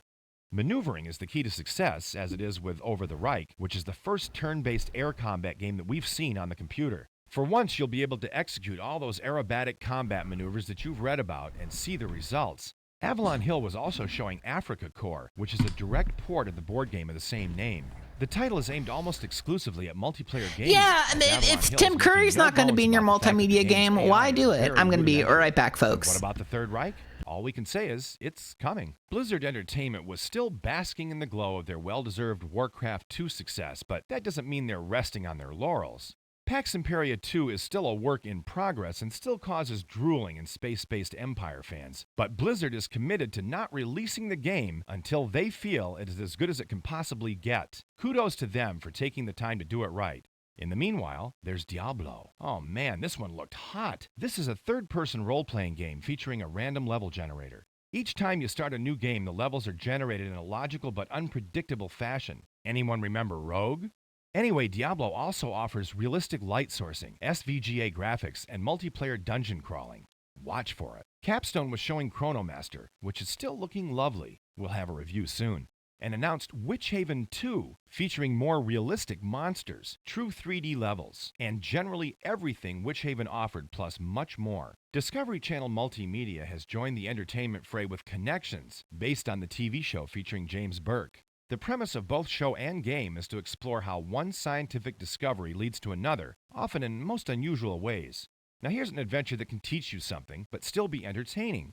We also recommend the TV show. We're not always playing games here at IE. Well, almost always. DCM was also showing Savage, a sort of clone featuring lions and based on the life cycle of the King of the Jungle. Empire Interactive, besides distributing Talonsoft's Battleground line, are producing Pinball The Web. This title has already been released in Europe and is selling well. The entire table was rendered on Silicon Graphics workstations for that ultra-realistic look. Empire also has Flying Corps, a World War I flight sim in the pipeline. This is another title from Dawn Patrol designers Rowan Software, only this time we're promised a more realistic flight model. Okay, more realistic flight model. But what else is happening at CES? Our CES coverage continues with Fox Interactive, who are producing a bevy of action titles based on their licenses. There's the Die Hard trilogy, the Aliens trilogy, the X-Files, Alien vs. Predator, Independence Day, Planet of the Apes, The Simpsons Virtual Springfield, and The Simpsons Cartoon Studio. Whew. Most of these are 3D action shooters, but the X-Files promises full motion video, including the footage shot specifically for the game. As for Planet of the Apes, according to the press release, we'll enter a world where humans are an endangered species and primates. So did this come out? I don't remember there ever being a Planet of the Apes game. How's that different from the world we're in now? GTE Entertainment has started distributing Ocean of America's titles, including the much-heralded EF-2000 and a personal favorite, Worms. New GTE titles on display included NCAA Championship Basketball, which includes the ability to coach a player through his 4 years of experience. Never came out. Damn, that would have been cool. Characteristics and stats, plus first-rate graphics round out the features. If you're going to emulate Myst, you might as well do it right, and GTE has with time-lapse Ancient Civilizations. Okay. This is one gorgeous game, folks. Nothing else. It's one gorgeous game. That's all you get. Actually wheeled a 17-inch monitor into our hotel room to demo their upcoming title, The Golf Club. Headgate President Lance Cook was the programming genius behind Axis's Lynx 386, and he's out to one-up his old company. One very interesting feature was the swing meter. You sort of swirl the mouse in an arc in order to hit the ball. Or you can try a chop shot with a quick straight movement. While the realism of this method is intriguing, Headgate intends to offer an alternative, more conventional 3-click control scheme for those who prefer the familiar to the cutting edge. iMotion's major announcements. Always love the iMotion logo. Check out the demo in this episode. And Knight's Chase. Virtual chess is simply a very solid, very tough chess game. No silly frills here. This game is intended for serious chess players. Knight's Chase takes the alone-in-the-dark engine into a medieval world as you interact with the Knights Templar and attempt to save your fiancé from the evil Wolfram. Interplay is a busy company. They've announced Mummy, Tomb of the Pharaoh, from the creators of Frankenstein through the eyes of the monster. This one stars Malcolm McDowell, who may soon eclipse Tim Curry as the most interactive actor in the industry. Interplay was also showing Blood and Magic, a strategy game based on the AD&D Forgotten Realms world. For you arcade racing fans, there's Whiplash. This is Ridge Racer meets stunts in one of the better I booty have drive never games seen we've an in quite a armadillo while. IRL, and it Our kills viewers me. I already know about love the set two from armadillos. our recent They are my preview in absolute episode favorite 21. Texas creatures, Vince but I've DiNardo's never Conquest seen of the one New in real World is life. almost ready for release. I want to see one so It's likely to bad. establish I the know Explore that the I Hidden think World there's game one target at for the this Austin year. Nature Center, which is the Normality city's is a very odd comedy oh, adventure this that puts game. you in a world where I played anything out of this. the ordinary is a crime, and boy, are you out of the ordinary. Finally, Dragon Dice is the computer version Oh, of the Dragon Dice, CSR okay. collectible dice game. Somewhat like Magic the Gathering, Dragon Dice uses uniquely marked dice. Yeah, instead there's of a place cards in to play out Austin, its the value. Austin Nature Magnet Center. Interactive, having I've just shipped been Icebreaker, once, but is now they have a promoting few Blue Star and animals in Hellraiser. rehab that you can Blue look Star is at, an adventure and game mixing space, dolphins, armadillos and are so LeVar cute, Burton. and I think they have one in Hellraiser rehab is there. another adventure. I gotta This one see. based on the license created by Clive Barker. This time, Pinhead is hunting you through cyberspace. Conspicuous by its absence was the game formerly known as Monster Island. We were told that the game, which looked like it had great potential when we saw it at last year's E3, is being reworked and retitled. New World Computing got our attention when they started talking about Heroes of Might and Magic 2. This one plays under Windows 95, has improved graphics, more character classes, and network play. Needless to say, we'll be watching for it. There will also be a Win95 version of the first Heroes of Might and Magic, which adds new scenarios as well as a scenario editor. Chaos Overlords combines a fine sense of humor with a solid strategy game. See our preview in this episode for more details. Subterrane is a first-person role-playing game featuring a fully three-dimensional texture-mapped environment. Wages of War offers a squad-level tactical simulation merged with actual business models and practices. Sanctuary Woods was another of the few major players on the show floor. though they And were again with primarily Orion showing their Burger. educational stuff. But we did get a nice look at Orion Burger, their animated adventure game featuring lots of humor and wonderful animation. Metalworks is something completely different. This is a game of vehicular combat. First, you scour futuristic LA for That's machine me. parts. Then you take them back to your lab to assemble into a lean, mean fighting machine. Literally. Lastly, you take your new toy into combat against the computer or a friend over the network or modem. I'm the king of multimedia. All right, and part 3. Sierra. Oh, where do we start? Sierra hit the adventure market hard this past holiday season, but they have a few more still in the works. Urban Runner is billed as an interactive movie. It uses 100% full-screen video, over 20 hours worth, to tell the tale of Max. Let's hear it for Jimmy the Pup. Who risks her life to help Max. Lighthouse is a more traditional adventure. You arrive at the lighthouse home of a friend to see her infant daughter being carried through a portal. In an attempt to rescue the child and find the mother, you follow through the portal into an adventure spanning several interdimensional worlds. Raymond Feist has nothing to do with Betrayal at Antera, but the new game uses an updated and refined version of the excellent Betrayal at Krondor engine. Finally, Rama is based on the book series written by Arthur C. Clarke and Gentry Lee. Gentry Lee is also the game's designer. Sierra's new acquisition, Impressions, was showing Space Bucks, previewed in IE21. Robert E. Lee, Civil War General, and The Rise and Rule of Ancient Empires, both of which are previewed in this episode. The next front-page sports titles will be Baseball 96. It sports better visuals and a more sophisticated stat model than the original Baseball 94. Fans of strategy and the Herc Force universe, which was first seen in Earthsiege, will flip when they see Mission Force Cyberstorm. I'm flipping. You create and modify both the pilots, called Bioderms, and the Hercs, then send them into turn-based battle. I sat down with this one and couldn't be pried loose until the beer ran out. Good thing it was my last visit of the day. And now Sierra rolls out their sim line. We looked at Earthsiege 2 last month and have a preview of Silent Thunder A10 Tank Killer 2 in this episode. Fast Attack is a modern subgame from Software Sorcery with all the graphic splendor that company name implies. And then, we are not worthy! There is Red Baron 2. This game is going to come under some incredibly close scrutiny, being a sequel to one of the most loved and longest-lasting sims of all time. We're promised improved graphics, of course, plus 35 different aircraft to fly, multiplayer support, and a dynamic mission generator. A new authentic flight model rounds out the package, though in truth, we always thought the first Red Baron felt pretty authentic. In all, Sierra has one hell of a full schedule ahead of them. Surtech was the last major company on the floor. Their booth was dominated by a bobsled, a symbol of Surtech's sponsorship of the Olympic bobsled team. Good show, Surtech. As for their 96 gaming lineup, we'll start with Wizardry Gold, which is basically an update of the classic Crusaders of the Dark Savant. The Realms of Arcania trilogy will be completed in Shadows over Riva. One of the major changes in this incarnation is to condense the geographic size of the adventure so players don't spend as much time wandering from place to place. Jagged Alliance never was the commercial success that it should have been. It was an excellent game, and I encourage you to look for it. Or wait for the new multiplayer version, Jagged Alliance Deadly Games. The halls of IE will echo with the sound of carnage once this one's released. Did I Hooray, mention the carnage! Scenario and campaign editors?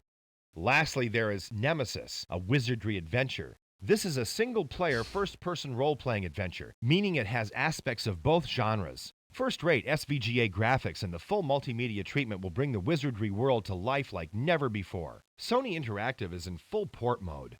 They're bringing many of their PlayStation games over to the PC. Warhawk puts you in control of a sort of a futuristic jump jet. This is a great-looking game, but the play is much more arcade than sim. Twisted Metal allows you to take out those automotive frustrations with heavily armed vehicles in a variety of sizes and shapes. Crazy Ivan is Sony's take on the giant robot theme. Oh yeah, Rings Crazy starts with tanks Ivan! like the ones from Tron, then gradually adds texture maps as the game proceeds. ESPN Extreme Games is something like the classic Road Rash, only on skates and much slower. Simon the Sorcerer 2, The Lion, the Wizard, and the Wardrobe is a comedy fantasy adventure featuring Python-esque humor. This one's a hoot.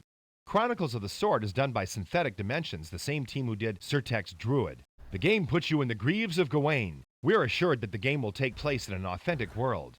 Taking on Arthurian legend is a big responsibility. There was lots of stuff to see at SSI's suite. Silent Hunter, which looks like an excellent sub-sim from our brief look at it, should be on the store shelves as you read this. Fantasy General uses the Panzer General engine in a setting of warlords and orcs. Late in 96, we'll see Star General, which features both space and planetary combat, though details are still scarce. Also a ways out is Warwind, a real-time strategy game described to us as Warcraft meets Dr. Seuss. They've got our attention. Coming back to the near-future releases, The Age of Rifles is Norm Koger's next wargame construction set release covering battles from the late Napoleonic era up to World War I. Renegade Return to Jacob Star takes you back to Jacob Star for 60 more missions, a mission editor, and includes support for both network and DSVD modems. These are the modems that allow voice and data at the same time, so you can cuss out your friends while you play. I do like Work cussing out my proceeds on Great friends. Battles of Alexander and Ship of the Line. Silencer is a multiplayer online platform game, and Necrodome is a first-person shooter in tanks. The Talonsoft machine continues to crank out titles in its Battleground series. Following the success of Battleground Ardennes and Battleground Gettysburg comes Battleground 3, Waterloo. Talonsoft's Jim Rose is a consummate gamer and, as such, knows how to Consummate hit us gamer. right where we feel it the most, eh? And after these 3 much-loved battles, can you call a battle loved? He's back to the Civil War with Battleground 4, Shiloh. The name Talonsoft is swiftly becoming a beacon to wargamers everywhere. Where will they take us next? Time Warner Electronic Publishing had just one game to show, Ching, but what a game it is. Take the graphics beauty and gameplay of Myst and wrap it around a tale based on real-life events. You'll explore an ancient Chinese tomb referring to an online encyclopedia for clues and a translator button to determine the meaning of Chinese symbols. The tomb really exists, though thus far the Chinese people have not yet unsealed it due to fears of the spirits which may inhabit it, and respect for the dead. Ching will be a nice break for you when you want to do some gaming and actually learn something about another culture at the same time. Tsunami is continuing their interactive movie line with Crazy Eights, a story about a tank crew who become separated from their unit during Operation Desert Storm. Yo, we got While Operation sitting in the Desert Storm desert wondering gaming. what they do, some crazy dudes come over a dune yammering on about a pile of cash lost in the desert. Honest, we're not making this up. Of more interest to hardcore gamers will be Free Enterprise, City of Industry. I'll pigeonhole this as a business simulation mixed with Sim City, though rather than erecting buildings, you're buying and installing machinery to manufacture products. Each worker has his own AI and characteristics, so you might have an employee that does first-class work but drinks a lot of coffee, and so spends too much time in the restroom. How do you deal with that? It sounds odd, but it was really quite interesting. Interplay's VR sports team was showing VR Soccer 96, FIFA's newest competition. It'll be interesting to see how these two match up. This one supports up to 20 players over the net. VR Baseball 96 offers 3D polygonal characters with real player photos used as texture maps. VR Golf 96 has some stiff competition in EA's PGA Tour 96. We'll have to wait and see how it stacks up. No trip to Vegas would be complete without a stop in at Westwood Studios. This time around, we got the scoop on Command & Conquer: Red Alert, the prequel to Command & Conquer. This one takes place during an alternate World War II where Stalin remained in control. New features include an improved AI, new units, including more naval forces and special operatives, and bigger maps for 6-player head-to-head action. We'll bring you more on this one as soon as we have the artwork to back it up. So that does it, our guide to the winter CES. Even though the show was kind of a small one, we still saw plenty of neat stuff coming down the pike. So stay tuned to IE for further details on all the games listed here. All right, and that is their CES coverage. Some games that never came out. That's why I typically watch these. Let's check out the article list. Oh, hello.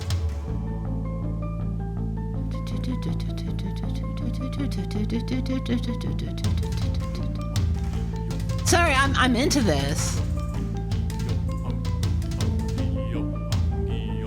This is Throg's music. Avalon Hill creates an advanced civilization. Don appropriate attire to represent your civilization, grab a weapon, roll back the time clock to 8000 BC, and begin to lead your civilization through many trials and tribulations.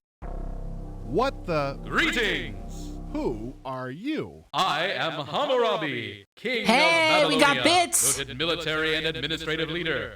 The mighty Zeus has granted me time travel ability, but I must have made a mistake in transporting here, so I must be going now, so... Wait, surely you could stay for a few moments to review a game called Advanced Civilization. I see. The board game, computer game, or the virtual reality version? Gee, actually the computer version. Okay, I've played it, but the details are a little sketchy. Let's take a look.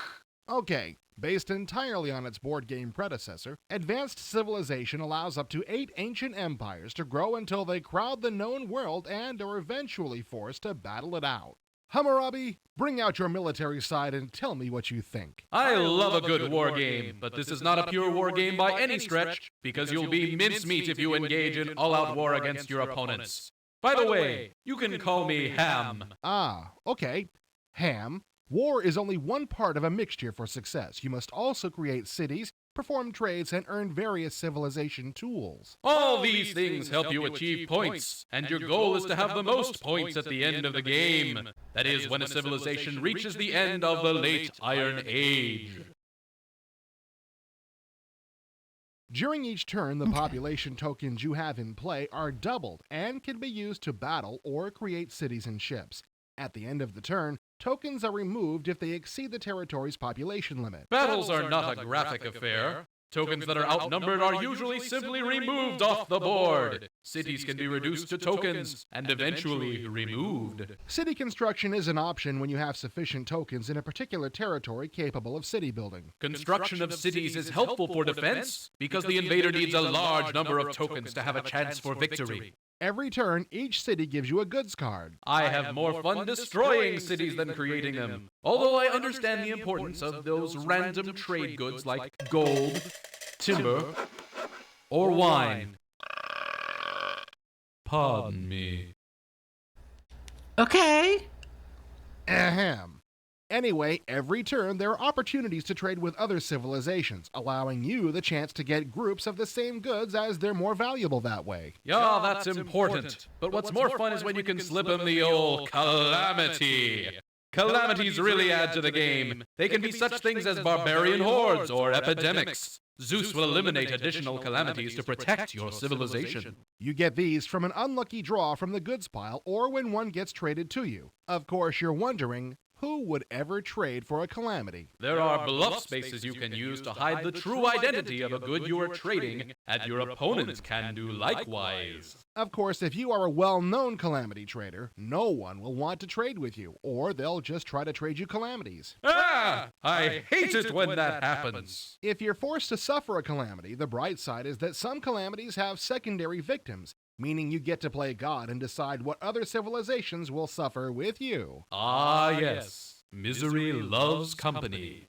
You can trade your goods for any of a number of civilization tools like pottery, mining, coinage. Hey, don't forget the military tool, which allows you to see where all your opponents are moving first, so you can make your killer move last. And there's the engineering and metalworking tools, which give a player an advantage on the battlefield.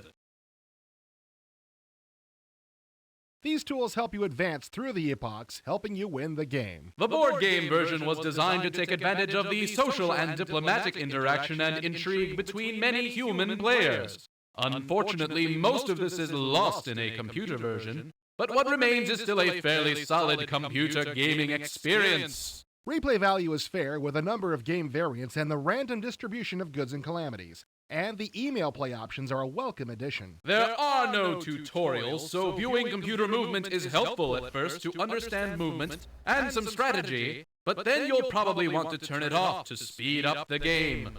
Also, ship maintenance and construction is slow at times, and watching the countdown counter can take several minutes. It's almost like counting sheep. Hey, wake up! Huh? Oh, sorry. Must be all that time traveling. Go on. There's not a lot of sound or animation, no digitized speech either. Well, that's all fluff anyway. It's the gameplay, the mechanics, Oh, the Wild strategy Cherry of it all Rambler, that I like. yo! Although maybe some animations or sound involving my units would be nice. Ships actually sailing. Tokens marching into battle, hearing a victory shout after the destruction of a city. The SVGA graphics can be rated as appropriate, attractive, and fairly colorful. The interface provides for easy unit movement with unmoved units. Smebble, they said there were going to be less Being an bits. administrator and They military leader, lied. I appreciate the quick access I have to various information. I like the AST, Archaeological Succession Table, which shows how advanced my civilization is and whether I'm a lagger or a leader. There's the census, showing world population of each civilization, and then the graph that shows how all civilizations have progressed through the years. Yes, but what is missing is some sort of recorded history of your accomplishments. At the end of the game, your civilization disappears no matter how well it did. If you actively search for strategy games and what you've seen and heard here interests you, give this game a shot. But there's not a lot of action or multimedia to keep a non-strategy gamer interested. What's that? It's my beeper. Time travel has its responsibilities, you know. I'm needed back in Babylonia. No time for further ado, must be going. Thanks for having me! Well, that wraps up this review. Happy gaming, and Chat. watch out for those calamities. Y'all remember beepers? The beeps? Yeah, I'm pretty sure there's no pros and cons. Let me check. Nope, no pros and cons. All right, it is time for intermission. We'll be back with this soon enough. We're going to have more of that electronic music magazine for... Ooh, wrong buttons. For intermission. So let me just... Sorry, I was very lazy in getting started today, so give me a second while I get Winamp running here. And yeah, I'll see y'all in about 10 minutes.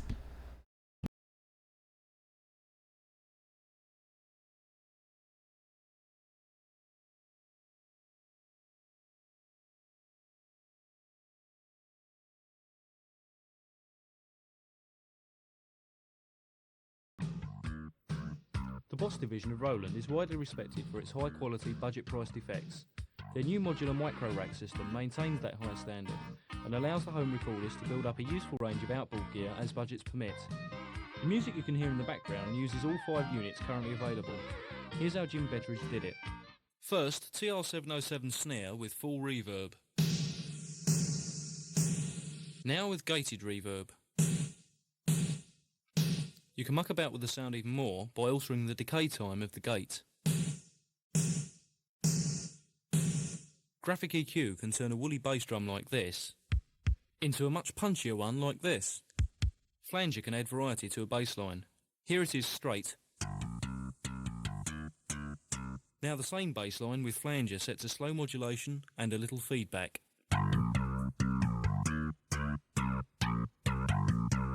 Digital delay was used for automatic double tracking on the lead line and repeats in the middle section.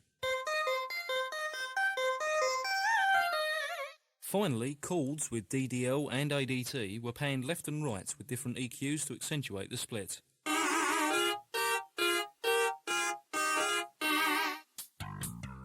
Right, put it all together and we're back at square one. A highly effective piece of music courtesy of the Boss Micro Rack.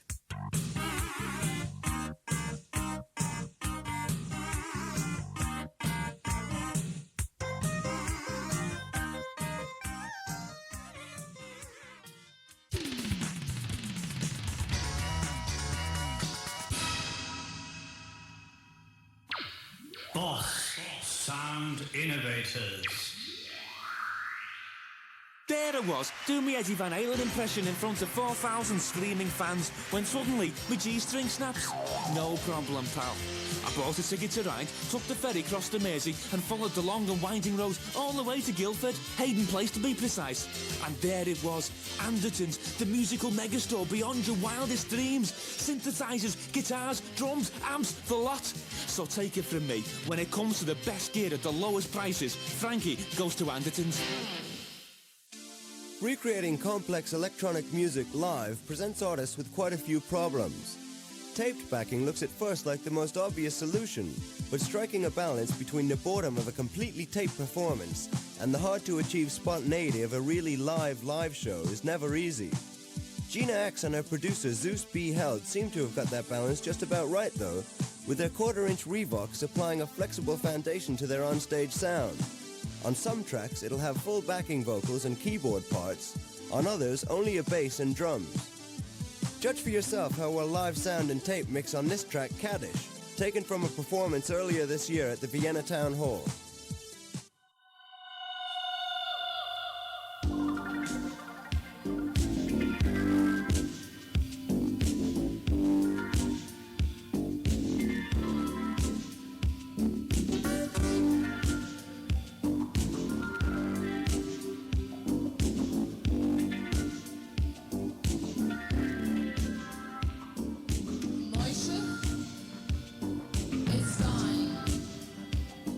Surrounded by burning candles in the death chamber. Moishe is dead. He confessed his sins, the Tahara must be done. Water is emptied. His body is washed and dressed in sarganes and talent. Wait.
Grave is shoveled up.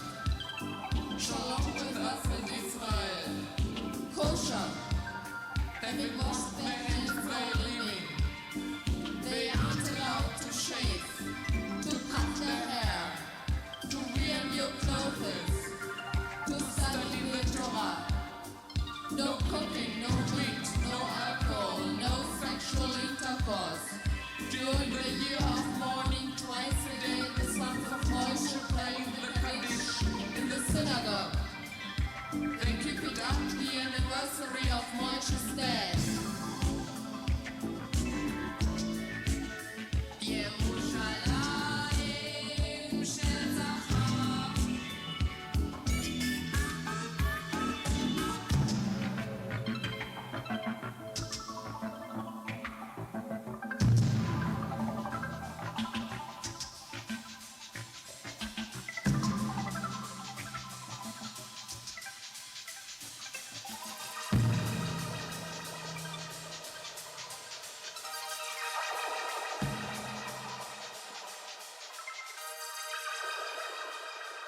The next song is dedicated to Quentin and Chris. No Jimmy. I think despite the distortion, Kaddish gives you some idea of that crucial live tape mix. Sequencers, of course, provide an alternative or an addition to the use of tape. Eyeless and Gaza use both, though prefer the added versatility of sequencers, which can be rerouted or even switched off in response to the changing demands of a live set. Here's a snatch of the guys at work, taken from a recent gig at London's Rock Garden.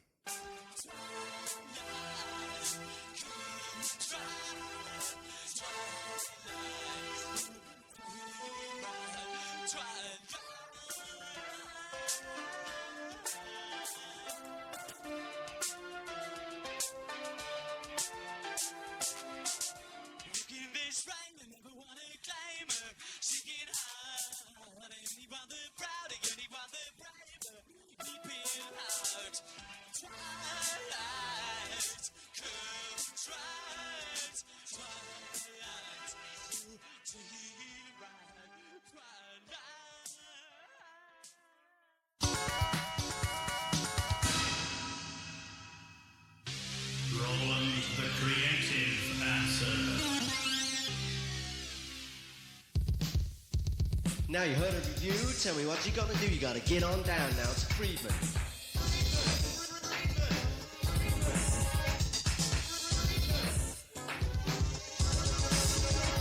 Well, if you really want to try it and you know you gotta buy it, come on down now to Friedman.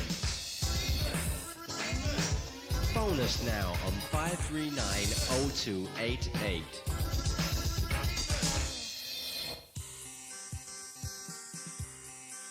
In the background you can hear Chain Gang, a piece of music created by Mark Jenkins on the French-designed Polymidi 1 polyphonic sequencer, seen by some people as a direct threat to Roland's MSQ 700, which until recently was the only poly sequencer to have for live performance. Capable of storing 2 chains composed of 5 sequences each, the compact, powerful, and cheap Polymidi 1 is also easy to use, as Mark now demonstrates. Chain Gang begins with a drum pattern from Sequential's drum tracks overlaid with DX7 chords.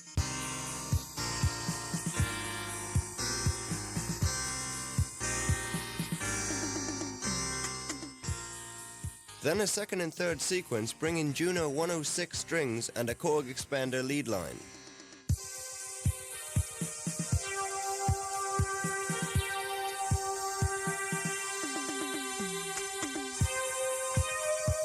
Finally, sequence 4 introduces the closing bars of the piece.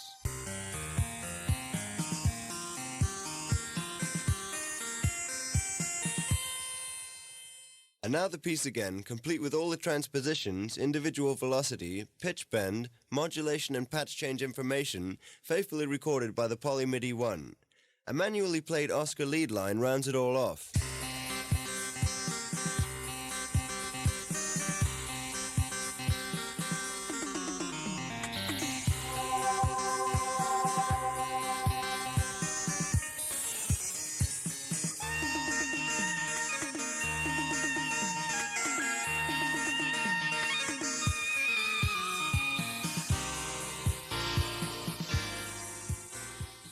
When it comes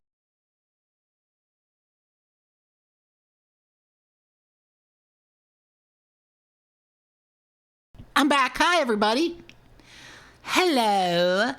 There was some interesting music that time. I liked it. I am the next American Truck Simulator stream I'm gonna be playing only issues of the electronic music magazine, because I really like these cover tapes. So look forward to that. That'll be next week, actually. So yeah, look forward to next week's stream. It should be good. But this week's stream continues with more reviews. We heard The Beast Within, but what about the Chaos Overlords? Chat, what do you feel about the Chaos Overlords? Do you like them? Hate them? Think they're creating too much chaos? I think we need normal overlords, thank you. Chaos Overlords is an upcoming strategy game from New World Computing. Developed by Stickman Games, this is a computer game with some strong board game aspects to it. I heard board game. I know that's not what they said, but this preview on. The game takes place on an 8x8 grid representing a city. Your goal is to take over squares called sectors in order to increase your influence over the city. Each sector contains 3 districts, and you can try and influence these to take control of them as well. All this controlling and influencing is accomplished through the use of gangs. The world of Chaos Overlords is typical cyberpunk or post-apocalyptic, though the designers definitely threw some humor in as well. Each gang has various ratings plus a description. Many of these descriptions are sure to elicit a chuckle out of first-time players. Chaos Overlords has some resource management facets modeled through the need for cash. It costs money to hire gangs and more money per turn to maintain them. Various items can be purchased to equip your gangs, and of course these cost money too. The sectors you control are your source of income. Each one yields a tax of a few bucks each turn. In addition, some of the districts, once controlled, add to the amount of cash a sector generates. And then there is chaosing. When you need some extra bucks, you can send a gang in to chaos, that is Cool. to terrorize the people of a sector, forcing them to give up even more cash. You can chaos each turn, but if you get the sector riled up enough, there'll be a police crackdown and you won't get anything. After enough police crackdowns, they'll come in with big guns and wipe your gangs out, so you're constantly juggling the ever-present need for dough with the danger of pushing the civilians too far. Certain board game-like limitations have been added to the game. Each gang can only do one action per turn, whether it's to move, fight, chaos, attempt to control a sector, attempt to influence a district, or what have you. Also, there are always 3 potential gangs on deck, so to speak, ready to be hired. You can only hire 1 per turn, however. If you're not interested or you can't afford any of the gangs on deck, you can dismiss one of them in lieu of hiring it. That gang will disappear and another will take its place in the on-deck area. Combat is handled automatically. You simply pick which rival gang to attack and then sit back and watch the outcome. A box pops up and shows a short animation of the events. You can turn these off, but again, Stickman has added enough variety and humor in the combat animations to keep them interesting. The game also has research. If a gang can get some peace and quiet, it can research new weapons and objects. Once researched, that weapon or item will be available to other units capable of using it. You see, each gang and each item has a tech level, and a gang can only figure out how to use stuff with a tech level equal to or less than theirs. Chaos Overlords has been designed from the ground up to be multiplayer. There is a variety of scenarios of greater or shorter lengths, and the interface is as smooth as you could imagine. For instance, in order to move a gang, you can either select Move from its drop-down menu, which causes a movement box to pop up. On this box, you indicate where you want the gang to move. It's a lot simpler than it sounds. Or, you could just drag the gang's icon into the sector you want it to move to. Everything is accomplished by single or double-clicking or dragging. It works very well, and most importantly for multiplayer gaming, it's very easy to pick up, so potential foes won't need to sit down and study a manual for half an hour before they play. If you can't find any human opponents, the computer puts up a decent fight, even in the beta version we played. Already, Chaos Overlords looks fresh enough to warrant a look, and we anticipate much tossing of cursors back and forth between the IE offices. Much tossing of cursors. We'll let you know the definitive word on the game when we come back to do a review of the final. Okay. It's Chaos Overlords. What about Civ 2? Virtually everyone who played Civilization liked it. We can assume this because the game has sold some 800,000 copies since its release in 1991, and is a perennial fixture on any knowledgeable list of best all-time strategy games. However, virtually everyone who played also had just 1 or 2 things they'd like to see change. After 5 years of listening to this, Microprose has taken many of those suggestions and is planning to release Sid Meier's Civilization 2. The basic game remains unchanged. You start as the leader of a small tribe circa 4000 BC, with your goal being to conquer the world, or to become the first civilization to reach outer space. However, changes have been made in virtually every part of the game, with major renovations coming in the areas of diplomacy, combat, and graphics. Please keep in mind that the screenshots that we're showing you right now are from an alpha version of the game. The new diplomacy system is much more flexible and results in more realistic consequences if you're perceived as a leader who breaks his diplomatic word. In addition to peace treaties and military alliances, your negotiating options now include cooperative alliances, territorial boundaries, temporary ceasefires, and enhanced trading. Also, tribes that are at peace with each other will no longer be able to leave military units in the immediate vicinity of other civilizations' cities. Instead, you won't be able to have your units set up within 2 squares of another city. If you consistently break treaties, your reputation will suffer and other leaders will refuse to deal with you. And once you've made contact with another civilization, you'll be able to send an emissary to them at any time. You may not like the response you get from their emissary, but that's what real diplomacy is like.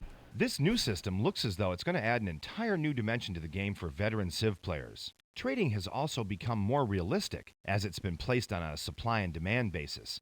When you build a caravan, you'll need to designate specific goods for the caravan to carry. You can also use caravans within your own empire to transport food from one city to another. Acknowledging complaints that their original combat model was basic at best, Civ 2's designers considered going to a tactical combat We want the system. secret of mysticism, That idea exactly. was discarded because the strategy game's AI simply didn't lend itself to the change. Instead, the weird ends of the combat result table have been eliminated, and modern military units have been given even more of an advantage. In addition to attack and defense strengths, units now have hit points. As hit points are lost, units become damaged, affecting their movement rate. You can repair units in a couple of ways, quickly by moving them to cities with harbors, ports, or airports, or slowly by simply skipping a turn. Also, a number of new units, such as spies, elephants, and stealth fighters, have been added to fill in the gaps as you move from the Bronze Age to modern warfare. I never quite understood the complaints about Civ's low-resolution look. I mean, if you're in love with graphics, what are you doing playing a hardcore strategy game anyway? But Civ 2 should address most of those complaints. The graphics are high-res, the view is isometric, and the unit icons and terrain tiles have been redesigned. Each of the wonders of the world has its own video clip, and you can seek advice from a video town council. In addition to the new military units, there are more wonders of the world and new city improvements. The technology tree has been revamped, and there are over 20 new technological advances. There are also 7 new tribes, and a 6th level of difficulty, deity, has been added. In an effort to address complaints from those avid Civ players who were so good they never had a game get into the modern age, gameplay should be more balanced. What this means in English is that if you're doing well, computer opponents will come after you. If you're doing poorly, they'll be nicer. Civ 2 will also ship with a map editor. You can play preset scenarios such as World War II or Alexander the Great. An accelerated start will be available, which will allow you to skip over a third of the game and start at 2000 BC. You'll be allowed to modify some of the game's rules at the start, and if you simply can't stand to lose, a cheat mode will be available, although using this will hurt your final civilization score. About the only thing missing from this package will be the multiplayer mode, which works so well in CivNet. And why do I get this strange feeling that microprose Nothing could be finer than to be online or on the internet. That minor complaint aside, Civ 2 looks to be everything that fans of the original have been waiting for. It should also appeal to those strategy gamers out there who haven't played the game. Look for the game to hit store shelves sometime in the spring. Okay. That's Civ 2, but what about Close Combat? In last month's strategy news, Ooh, we brought you Microsoft word of the deal Home. between Atomic Games and Microsoft to bring Atomic's game Close Combat to a computer near you. Hello. Close Combat is a game of tactical combat during World War II. In its initial release, it'll let you fight as either the Americans or Germans from Omaha Beach to Saint-Lô. The game will be broken into several campaigns, and each campaign into several operations. Operations aren't specific scenarios. Instead, you're given overall goals to complete. Operations are conducted over one or more maps. If you're doing very well, simulating a breakthrough in the front, your opponent will receive more and or better forces for the next game. If you're doing poorly, you'll get the better forces. The game is continuous action, not turn-based, but don't worry. A pause function lets you catch your breath and assess the situation. The game features realistic terrain, viewed from a top-down perspective. While there have been computer games focusing on World War II at the tactical level, Close Combat is unique in its focus on the human aspect of war. You don't control the soldiers and vehicle crews like pawns on a chessboard. Instead, you issue orders to squads and vehicles in a realistic fashion. Each soldier or vehicle crew member is modeled individually and has a specific psychological profile. Atomic is working with a combat psychologist to help ensure the accuracy of this aspect of the design. While the human modeling is a major focus, the rest of the game world certainly hasn't been neglected. Trees, buildings, and other objects, including vehicles, are represented in 3 dimensions and therefore block lines of sight and fire realistically. Each soldier's ammo is tracked down to the bullet. Instead of moving in a square of hex grid, soldiers and vehicles move over the terrain. While the graphics are extremely detailed, this detail isn't just for looks. Tanks are articulated so that you can see their turrets rotating independently from their hulls, and soldiers under fire can jump into a shell hole or slit trench for cover. In addition to the normal map mode, you have the zoomed out view that gives you an overall view of the battlefield. and a zoomed-in view that lets you see the action up close and personal. In addition, because the game is Windows-based, you can run it in a number of different resolutions. In addition to the campaign and the individual scenarios, Atomic is working at adding 2 features that should please both beginning gamers and wargame grognards. The Boot Camp will lead you through the basic mechanics of the gameplay online. Even more exciting, especially for the grognards, is the Battle Movie feature. When you finish a mission, you are given the option to either save the game you just played as a battle movie, which you can review later. At any point during the replay, you can jump in and start playing, letting you try out alternate tactics for a given situation. This is a function that flight sims have had for a long time, and it's long overdue in the wargame world. Okay. Atomic is planning on 2-player capability for the initial release, including serial connections. Yeah, they've been modem, saying or they say TCP connection grognards for a LAN lot or in internet this play. The game is being in this developed currently magazine. for Mac and Win95. We're really looking forward to the final on this game, and we'll definitely bring you some in-depth coverage on it as soon as we get our hands on it. Okay. But what about Cybermage Darklight Awakening? Is this game like, Doom? Cybermage Darklight Hey, Awakening we got is a bits! first-person action-adventure game from Origin that takes your basic Doom-style, kill everything in sight sort of game and expands it. But is it like Doom? Well, no, not exactly. It's more than Doom. Think Doom with a story. Yeah, but I like Doom. Is this like Doom? Read my lips. It's like Doom, only better in some ways. In others, it's not as good. Like make up your mind, man. Look, the post-Doom generation has been playing catch-up, vainly, trying to match its successful formula without a hell of a lot of luck. Cybermage is yet another attempt at adding something new. Designers have been reading books and creating formulas to discover the secret elixir that is Doom. What does this one do that, like, the others don't? I mean, it looks pretty much the same, you know? Well, it adds a bit of adventuring on the way, in the take item A to person B in order to obtain information or item C that will allow you to do D. Is this a good thing? Absolutely, if done well. Cybermage just doesn't do it enough, which is disappointing considering that it has been designed by one D.W. Bradley. Like, who's he? Any relation to Milton? No, he designed a little game called Crusaders of the Dark Savant, Wizardry 7. You know, one of the biggest designs ever seen in a computer game. This chick looks cool. Chicks are cool. Doom doesn't have chicks.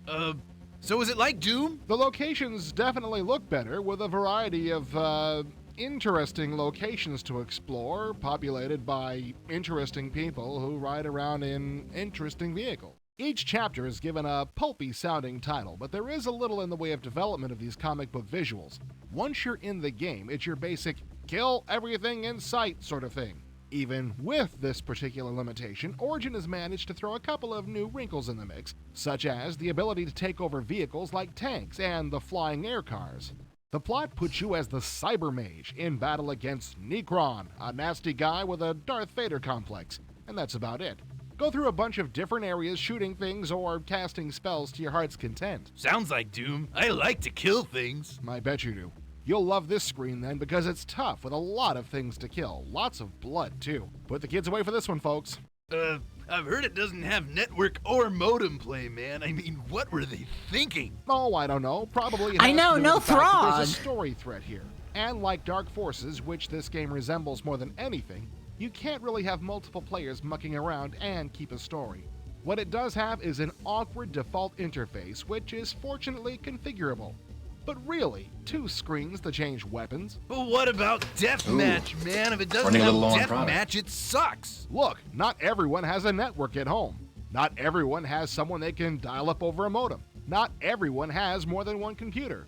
Cybermage is for them. Besides, should every game be exactly like Doom? Well, yeah. Why should every game try to be like Doom when Doom Bingo! already exists? Pasta Why with not all sorts take of this different whole thing sauces. somewhere else, which Cybermage attempts but ultimately doesn't take far enough, which is a shame, really. But I like Doom. I love Doom. Doom is me, and I am Doom. Doom is like, you know, the game of my generation, okay? Cybermage is better. Really, just play it. Get past the interface and you'll like it. Really. I mean, it's a comic book replete with the same juvenile sexism and violence that guys like this warned you about. Avoid it at your own peril, but check your brain at the door. Less jokes, they say. Oh my god, it's time for Dark Sea 2.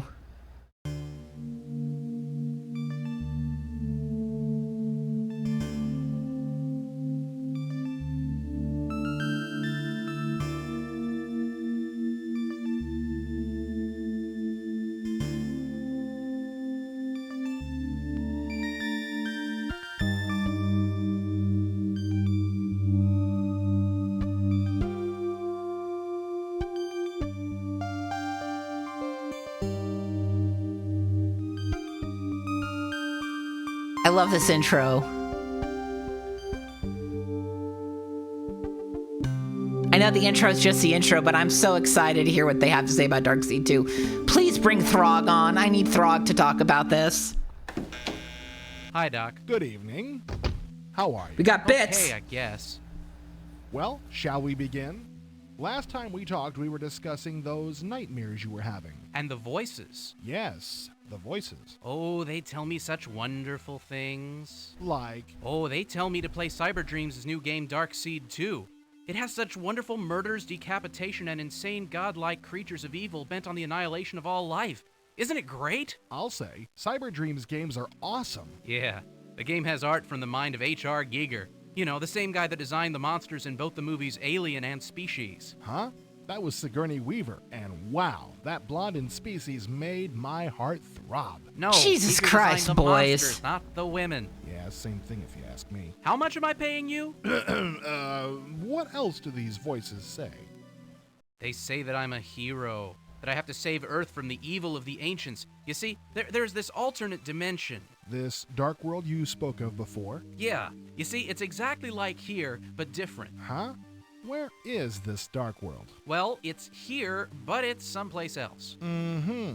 It's the exact opposite of Earth, but yet the same. What in the hell are you talking about? Well, you see, everyone and everything here on Earth has an evil twin counterpart in the dark world. Everyone? Even Heather Locklear? Yes, even Heather Will you shut the heck up? Jeez, what an idiot. Hey, I'm the doctor here. Yeah, Dr. Butthead. Problem is, saving the world is never easy. There's all these infernal puzzles and investigations that make your brain all squishy from thinking. Why don't these voices just tell you the answers to the puzzles? Well, you see, the ancients captured them. Oh, did I mention that you also have to prove yourself innocent of murder? Man, I could write a book on your looniness. Why don't you just use a BFG 9000 and go into room sweeper mode, launching basketball-sized equivalents of the sun at your enemies, and watch them as they turn to ash and fly apart? This isn't Doom, you idiot! There's superb acting by most of the characters, and the spooky Superb music acting? in the background really sets the mood. Some of the puzzles are really tough, though. You have to use your mind. So then, how did you get to be the hero? There's lots of blood around. Dead bodies, heads exploding, biomechanical automatic weapons of mass destruction. Biomechanical? Yeah. Most of the people in the dark world are part machine, with hunks of meat and organs that resemble a human's. You see, there's this woman with a giant safety pin through her cheeks. Oh my. Oh, and severed heads with electric cables stuck in their eyes. How cheery. Surely this must disturb you. No, not really. The only bummers were that sometimes the audio speech was choppy and some of the solutions to the puzzles were borderline absurd. But all in all, it was a great game with challenging puzzles. You have to be keen of sight as well as keen of wit. Some of the clues on the screen are hidden. Sounds interesting. Yeah, isn't it great?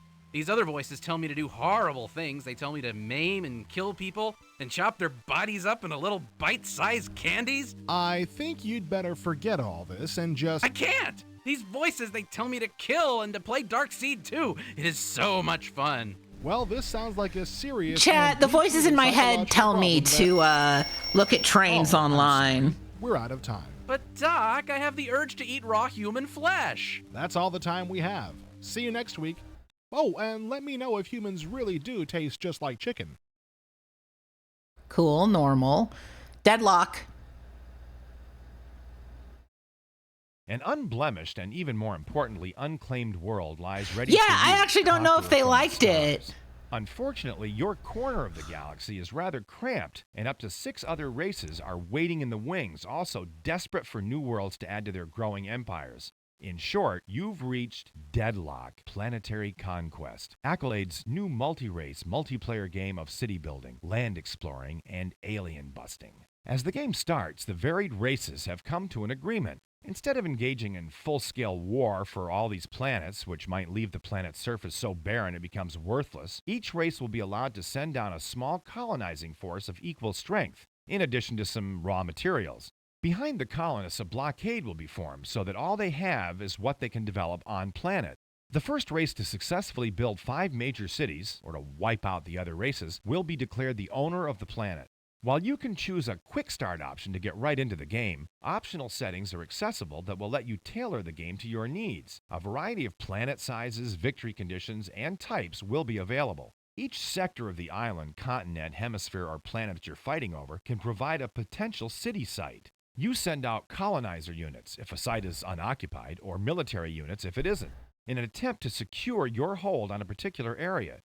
Each site has different terrain and may be better suited for cities with different purposes, farming and lumber, mining, manufacturing, etc. You'll choose which buildings to construct at each site, with each building taking up a different amount of space. There are farms, factories, tech labs, defense cannons, and even more exotic structures as your technological capabilities grow. From the city site, you can access individual buildings. Each building type will have a different focus and therefore different settings. For example, when you first establish your colony, you're going to want to access the city center building to move your workforce into production mode. We like to crank out a few colonist units as soon as possible. As your empire grows, you'll want to keep track of it through these statistics. The pre-alpha version that we have lets you see information on your enemies as well, but we suspect that much of this detail will disappear or be harder to get in the final game, since it will let you produce spy and satellite units. Important news reports will keep you up to date on the events that have occurred each turn. Technological development is extremely important, since the only way I think so. Like, they hired a guy, and he was like, I will not do a Throg voice, thank you. Because you've come from advanced civilizations, you already know about the existence of the technologies. However, because of the rules of the Deadlock, you have to build the capabilities from scratch. The Technopedia provided with the game gives you an idea of what technologies you need in order to follow a certain brand. Ooh, fiddle-de-fits, I heard there were bits. You can work on the technologies. What are you doing here? We got nuclear fusion, metallurgy. Will be an important part of the game. You'll be able to send messages, either generic challenges or specific notes, to both your human and computer-controlled opponents. I will send a bit of brads to people, thank you. Silently. They'll respond to you with rendered lip-synced video taunts. In fact, the computer players will even video taunts. Maybe I should open up a cameo where I taunt you. Excuse me, where I taunt you for $50. Business must go on. Wait, maybe that's an OnlyFans thing. I don't know. I'm just a jester. War too. Get what you need while keeping it from them. Skirting around the fringes of the known races are the Skiranine. As the game says, the Skiranine will sell you anything for the right price. The Skiranine are willing to sneak material, technology, and troops through the blockade for enormous sums. After all, it's no scales off their backs, because you'll be the one in big trouble if they're caught. Gameplay in Deadlock is fast and easy, yet looks to be detailed enough to hold the interest of the more demanding strategy gamers. A bit of city management, a bit of warfare, some exploration. What more could you want? We'll find out sometime I would like some. We'll be sure to bring you a full report. I don't know. What type of foods do jesters eat? I've forgotten. Not circus peanuts. You cannot make me eat a circus peanut.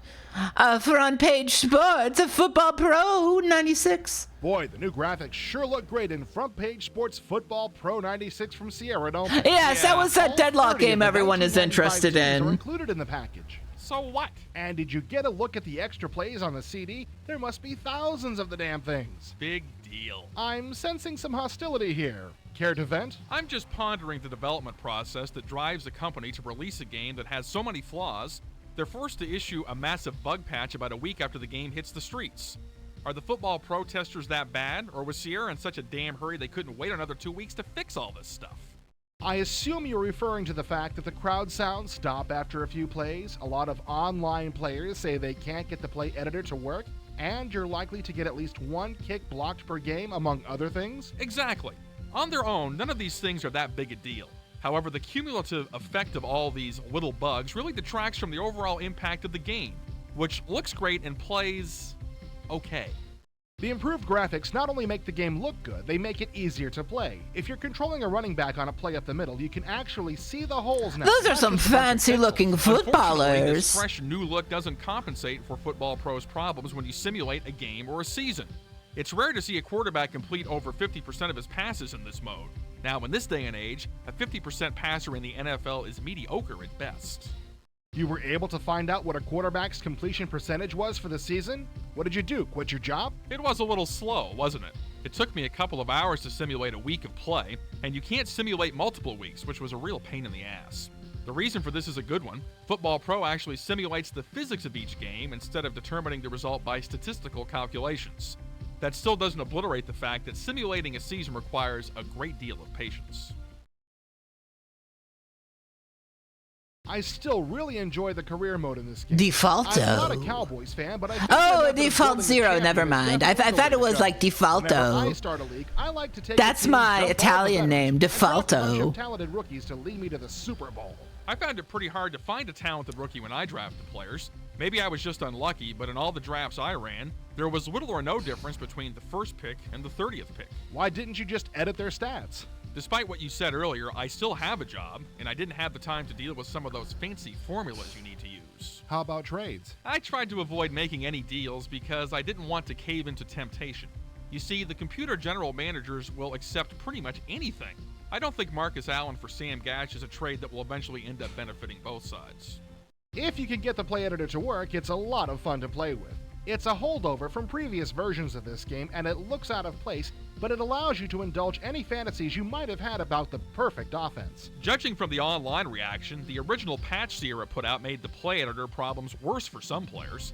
Most of the problems seem to be limited to people who Yeah, it does look like a Final Fantasy When all is said and UE. done, Football Pro 96 is the same. They should do a basic Final front-page Fantasy sports package football. with a higher Wait, they did shiny that in look. Final The game Fantasy remains X, the same. right? Okay. If you own any of the earlier versions, the only reason you'll want to buy this is for the updated teams or for the improved graphics. Sierra has put a lot of work into improving the look of this game.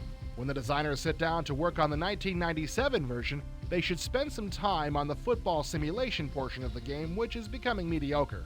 They should also make sure that the entire game works before it's released. Okay. Well, that was front page sports, but what about I have no mouth and I must scream? Cogito ergo sum. Omnes lagani pistrinae gelati male sapiunt. What did you just say? Oh no, you first. No, you. No, you. No, you. No, you. No. Okay. Cogito ergo sum. I think, therefore I am. Am is the supercomputer gone mad in Cyber Dream's adventure drama I Have No Mouth and I Must Scream. So, what did you say? All frozen pizza tastes lousy. Oh. I have no mouth and Wrong. I must scream. DiGiorno's What kind of name gluten-free is that pizza for an is adventure insanely game? good. I have no Oh, that mouth sounds so and I good. must scream. Ooh, How about I want I have pizza. no socks and I must prevent athlete's foot. Or Ooh, I I have want no crawfish and Clorox pizza. And I must bleach. Or I have no leeches and I must bloodlet. I Have No Mouth and I Must Scream is a seriously cool adventure game based on the story of the same name by one Harlan Ellison.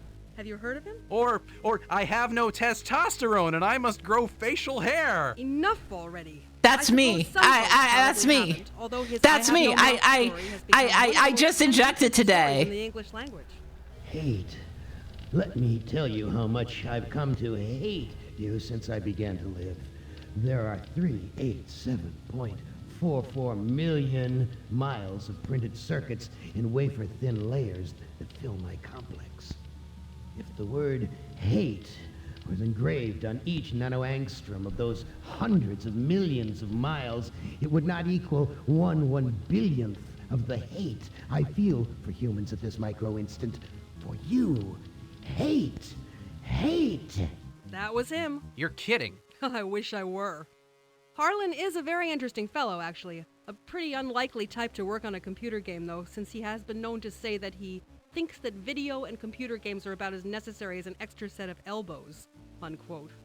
But he took on the project, worked with the developers, and damn if he didn't pull it off. I did enjoy Well, the too. article, So what's the the interview with Harlan Ellison they did a while back. That was delightful. If you missed that, yeah, What Big Bears, programmers they did do an Plus, interview they with programmed it Ellison about complicated over this. time and caused it to decay emotionally in a very bad way, until finally it destroyed the entire human race. Except for 5. And these 5 people it subjected to psychological torture for 109 years. Which of you 5 would like to play my little game? The player enters their lives at this point and gets to play each one of them as Am drags him or her through yet another journey through very carefully tailored psychological hell.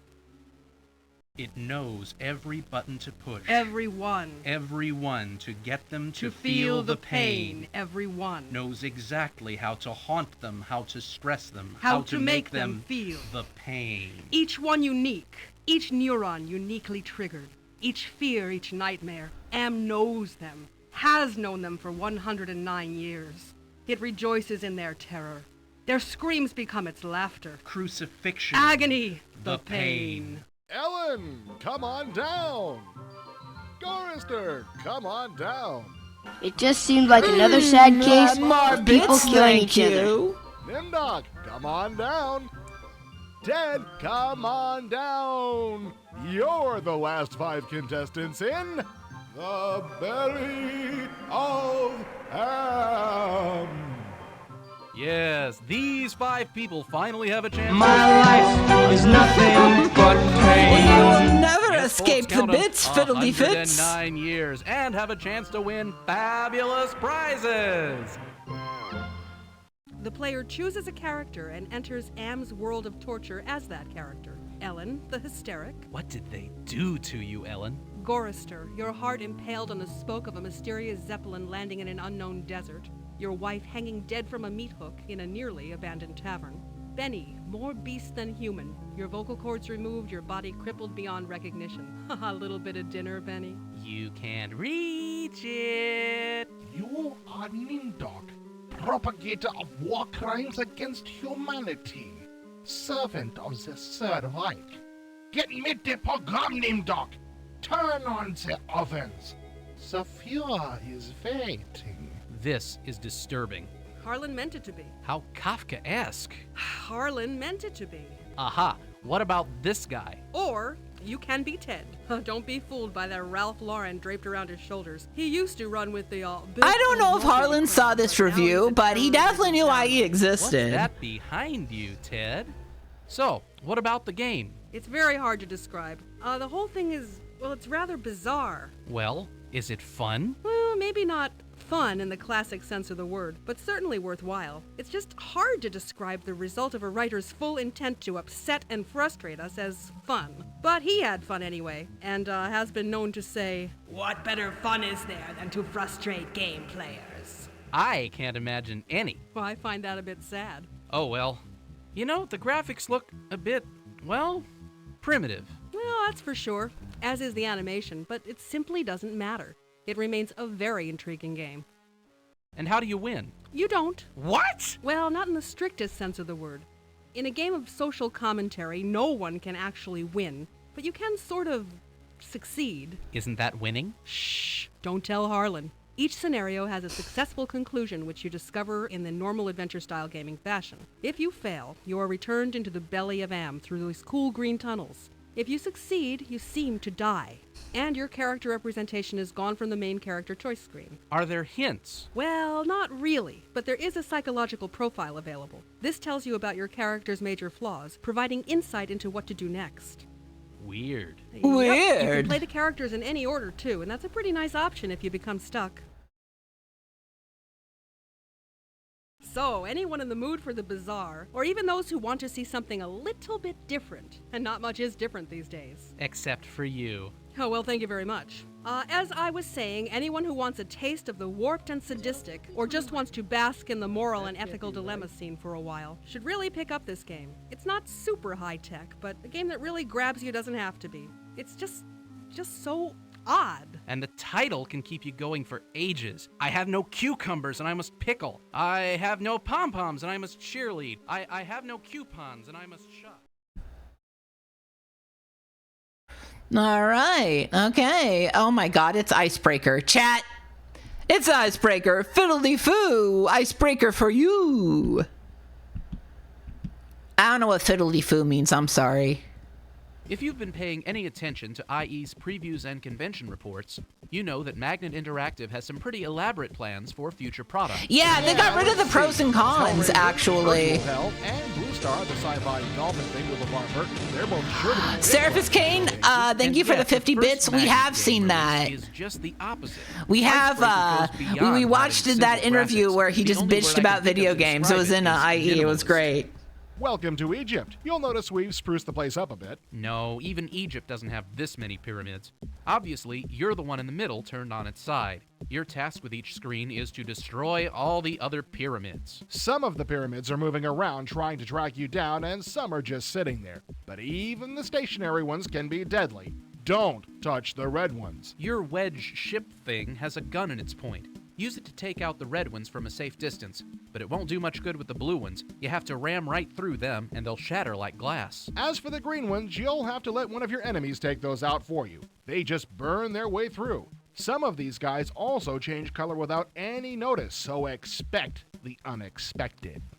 The pyramids that are tracking you are called seekers, and some of them are smarter than others. You can tell which ones are college graduates by their color. You'll start out with the yellow ones. They're dumber than a sack of hammers. They come toward you in a straight line, even if that line leads them right into a pit. They also have no idea what to do about an obstacle, so they just sit there until you pass by and blow them away. But don't get too cocky. You'll soon be running from seekers that can move around pyramids, skirt the edge of pits, or both. While some of these seekers are as maneuverable as you are, you can always beat them in a straight dash. At least most of them. There's even one set of seekers that can put on major bursts of speed for a short period of time. In a nutshell, you're toast. One more thing about the Seekers, they're kind of like the Pac-Man monsters. I actually... Icebreaker was the one with Virtual Murphy, yeah? The one with all the weird hidden bits? At least until you've destroyed all the stationary pyramids. Once you clear the landscape, your last job is to shoot the Seekers one last time. Then you get this groovy psychedelic victory sign. However, as with most games of this type, you'll probably get a lot more familiar with the looks of this sign, dude. Bummer, eh? It's very important to set your difficulty level for a good challenge. I'm the king of multimedia. Coming after you, Icebreaker can become an Virtual Murphy was from the Icebreaker 2. Okay, I was thinking it might have been Icebreaker 2 instead of the prototype for Icebreaker 2. Yeah, okay. Fortunately, at the right difficulty level, this becomes one of those infuriating, almost had it games that would have you reaching for a quarter if it was in an arcade. Some of these levels I had to play over 20 times before finally winning. And believe you me, I had no intention of leaving until I won. There are 150 levels supplied in Icebreaker, and if those aren't enough for you, the CD also includes a level editor called Ice Maker. Create your own fiendish landscape for yourself or your friends using any of the funky enemies and pyramids. The funky enemies? Icebreaker looks very basic, and it is, but it's amazing how many variations on the theme have been created here. Like Zoop, it combines abstract puzzle stuff with enough action to keep you on your toes. If anything, this game really drives home the point that dazzling graphics are secondary to addictive gameplay. This won't be much of a surprise to fans of Tetris, but it's a lesson many companies need to relearn. Icebreaker is a lot of fun and a great start for Magnet. Now, with that said, I'm also really looking forward to Blue Star. Did Blue Star come out? Well, it's time for Jack the Ripper. Hey, look, it's Jack the Ripper, a new detective. Hey, look, it's Jack the Ripper, I say. In a while. Can I play too? I like a good mystery as much. Oh, and I missed this earlier. Sure. Silver Revolt. Thank you so much for the follow. Appreciated. Together we'll solve the diabolical case of Jack the Ripper. But I don't want to be Watson. Quiet, you. More bits. Here we are in merry old England. But wait. What? Where's the spectacle? I want sounds. I want films. I want a true multimedia experience. I'm afraid there isn't any. You see, unlike most of today's multimedia spectacles, this is a thinking game. Oh, sorry. Hey, wait a minute. Can't a thinking game have great visuals too? Sure, no. But this one doesn't. Oh, well, I suppose I'll settle for the pen and ink drawings and these nice location graphics. They might not be mind-blowing, but they're well executed and they do a good job of setting the tone. They certainly do. Yep, there's no doubt about it. This game has a dark and moody tone. Hey, Doesn't the sun ever shine over here? I'm No. starting to get a little depressed. Never mind the tone. The neat thing about this game is its use of premises.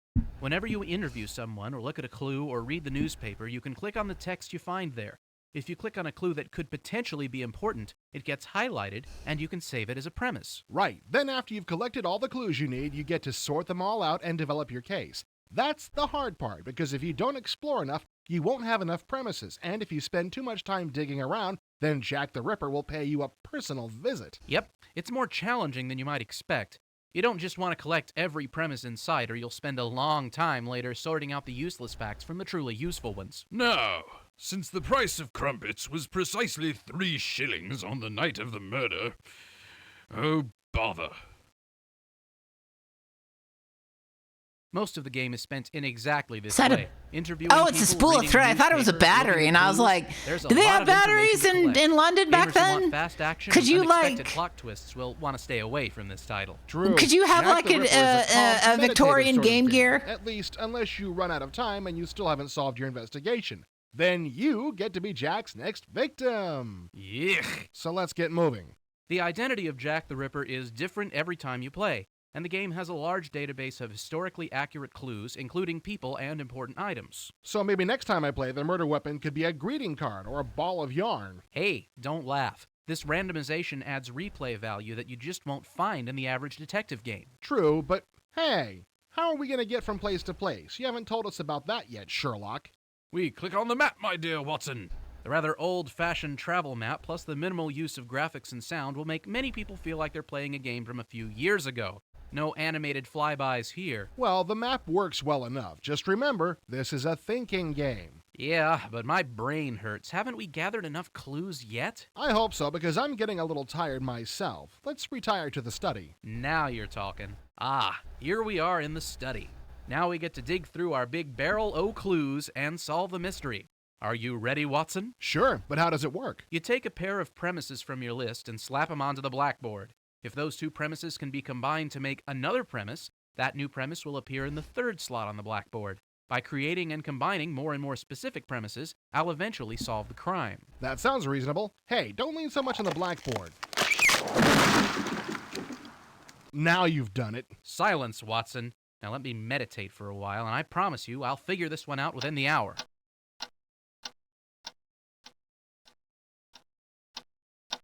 Now, if the cook was hiding in the basement, but the policeman was in the alley, then that means that,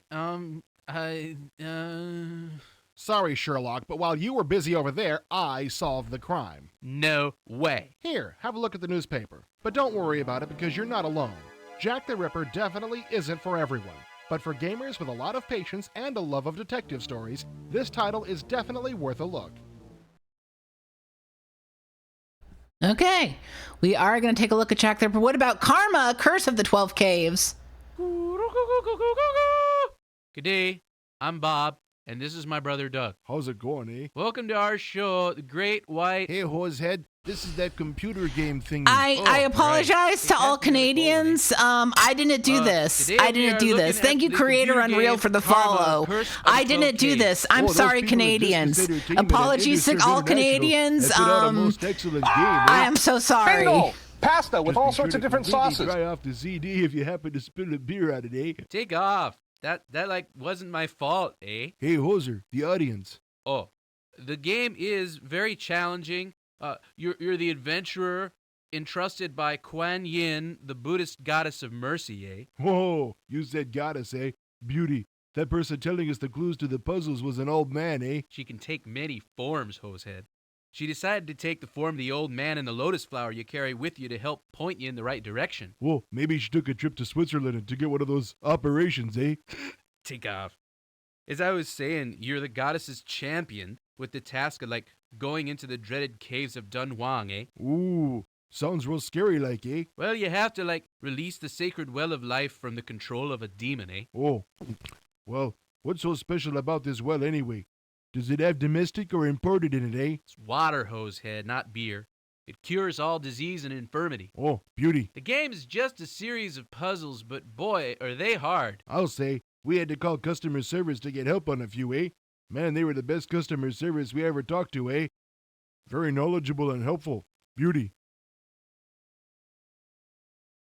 Even though the game's a series of puzzles, you can still replay the game over Listen, and over again, again. all apologies to Canadians. I hope. I know international relations are not great right now. I hope this doesn't ruin anymore. Big block to the bottom. That one was the hardest, eh? Oh, take off, eh? The puzzle where you have to draw the line from one side to the other is the hardest. Oh, sounds real hard. Oh, it is when the demon is fighting against you by putting up walls to block you, eh? Oh. Well, I thought that one that plays the music was pretty tough. The one where you have to remember which instrument plays in the proper order. You're a hoser. Now, the game is rather linear. In the beginning, you have to solve one puzzle and then another before you get to the caves, eh? You're stuck until you get past both. Yeah, that abacus problem was hard, eh? I still can't believe they used to use those things as calculators. And here I thought my math class was hard, eh? When you get to each puzzle, that old man appears and gives you clues about the puzzle, eh? Yeah, but the hosehead doesn't come back, eh? So if you don't hear the old man the first time or forget what he said, you're screwed. There also doesn't seem to be a way to lose the game. You can't die, so there's no real threat except failure. Right, Doug? Hey, hosehead. Sorry, eh? Had to go get another beer. Even though there was little or no exploring in the game, which resulted in just solving puzzles, the music, puzzle difficulty, and puzzle variety more than made up for it, eh? Yeah, 8 out of 10, eh? We hate the thumbs up, thumbs down thing, eh? The graphics were excellent. The scenes were really drawn well, and so were the travel animations when you went from puzzle to puzzle, eh? Yeah, it's not like you can get lost, eh? Everywhere leads to a puzzle. There are 6 caves, eh? The caves of wind, earth, fire, water, wood, and metal. Once you solve the puzzle of a cave, you get a special item related to that cave's element. And once you get all the items, eh, you can enter the secret caves inside each of the 6 It is like caves. Caveman Canadian. That's 12 total, hosers. After you solve, like, the Cavenadian. much harder secret puzzles, eh? You get a special artifact of that element. Cancavian. You need all 6 of these Sorry, to open I'm the just gonna be seal thinking that about this a releases the lot. Well of life. And banish that demon, eh? Karma is one of the few games I've seen that doesn't need a single byte of hard drive space, eh? Not one. Yeah, we only needed some for saved games, eh? And even those were only around 250 bytes each. Yeah, beauty. The only other real bummer with the game was that you have to run the game in 256 colors, eh? You have no choice. Yeah. You've been pretty quiet over there, eh? I think I had one too many, eh? Take off, eh? Just don't spew on the keyboard. Well, all in all, the game is quite good, eh? A little linear, but by no means a quick snap of the fingers game, you know. Oh. Hey, Hoser, you don't look so good. Oh, I think I'm gonna pass out, eh? Well, then get up and... Oh, no way. No, not on the computer, eh? No. Yeah, why are they doing a Bob and Doug McKenzie? Like...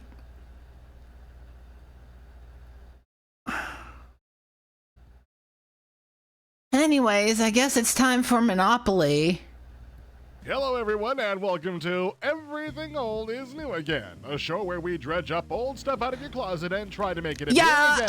We're gonna Our have motto less is humor and less picking up bits things going so people forward. have Like, things are to do you? things to Are other you, people. dude? And our first contestant today is that old warhorse Monopoly, fresh from its PC makeover at Westwood Studios. I know, been there, done that. You've played Monopoly for years. However, you should give this a look because it's got a few gimmicks that may just hook you. The last time I played a computer version of Monopoly was on the Sega Genesis, and while it was interesting, it was terribly limited. About the only option you could change was the amount of money that each player started the game with. This was frustrating because most of the Monopoly players I know consider the game's rules somewhat flexible. If you're looking for options, Westwood's version of Monopoly has about everything you can think of, along with some stuff that probably never entered your mind. For starters, you can play against up to 7 computer opponents. Unlike your human friends, you can adjust their intelligence. You can choose from a number of different opponents, all of whom play a little differently based on their AI. You can modify your opponent's AI, or you can create your own. It's an AD&D. Hey, Tiger Cat, welcome. That same flexibility extends to the rules of the game itself. For instance, when I would play against my little brother or sister many moons ago, we would stash $500 under free parking, and when you landed there, you're allowed to customize some of the rules to suit your whims. There are also some practical choices that really do enhance gameplay. For instance, you can have the board gray out unowned properties and have mortgaged properties indicated by displaying the deed. To me, the best features are found on the trading screen. You still trade in the same Monopoly tradition, but Westwood has added features that make trading much more like real life. Every trade has to be approved by all participating players. So if two players are about to make a trade that's going to send you to the cleaners, you can nix it by simply rejecting it. Or you can extract your own price. I've jumped in on a trade, and even though it didn't have any adverse effect on me, I countered by demanding a wad of cash from both traders, and they fell for it, which leads us to the next point. The AI opponents aren't very bright. For instance, the trade engine allows you to be given immunity from rent for a set number of landings. This can truly be your best tool for winning the game, and the AI players never use it. As an example, I played a game where I had only one monopoly with hotels, while my lone remaining computer opponent controlled the rest of the board. Fortunately for me, I had rent immunity for all his properties, while he had to pay on those rare occasions when he landed on mine. So many sound It took a effects. few trips around the board, but I wore down his resources and he went belly up. Well, rest assured that humans won't be nearly as gullible, which leads us to the game's ever-essential can't possibly create a game worth a damn in the 90s without it feature, multiplayer capability. If you can't find a real person to humiliate, don't blame Westwood. You can play Monopoly on a network or via direct modem, on the internet, and on basically every major online service out there. If none of those options work for you, Westwood has an online waiting room where you can hook up with players from all over the world. We literally mean around the world. Monopoly even converts foreign currency automatically, and there are card sets for 7 different countries. In addition to jazzing up the elements of good old Monopoly, Westwood decided to take advantage of the storage space on CD-ROM by creating animations for just about every action in the game. All those little tokens come alive with their own distinct personality, which is readily apparent in the way they cruise around the board. I love the way you literally get catapulted across the board when you land on the go to jail square. This may smack of police brutality, but I still enjoy I think it. Hasbro owns Monopoly, yeah. And I mean, I know they own it now. Set of tricks and its distinct personality. Score 1 for Westwood.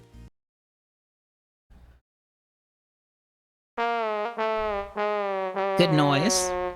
Seeing as this is Monopoly, there's a core audience out there that will buy this regardless of what's in it. The question is, did Westwood make this interesting enough to attract the gamer who isn't a big Monopoly fan? And the answer is yes, with one disclaimer. You get free rent for the rest of the decade? No, though it's a thought.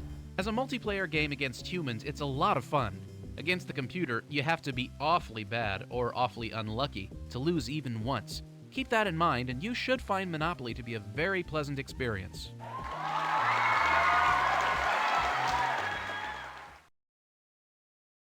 Okay.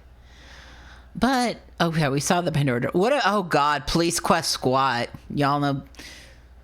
That called Police Quest SWAT? Police Quest SWAT is No, an no, incredible it's game. Police Quest It's SWAT ultra-realistic now. with loads of digitized graphics, Police movie clips, Quest and SWAT. real-life SWAT tactics. What more could you ask for? Getting squatted by my Let's see. audience. How about more missions, less non-interactive video footage, and more freedom? I know that's a lot to ask, so I'd just settle for action sequences that felt less like a cross between Dragon's Lair and Whack-A-Mole. Yowza, you really didn't like it. Ain't that the truth?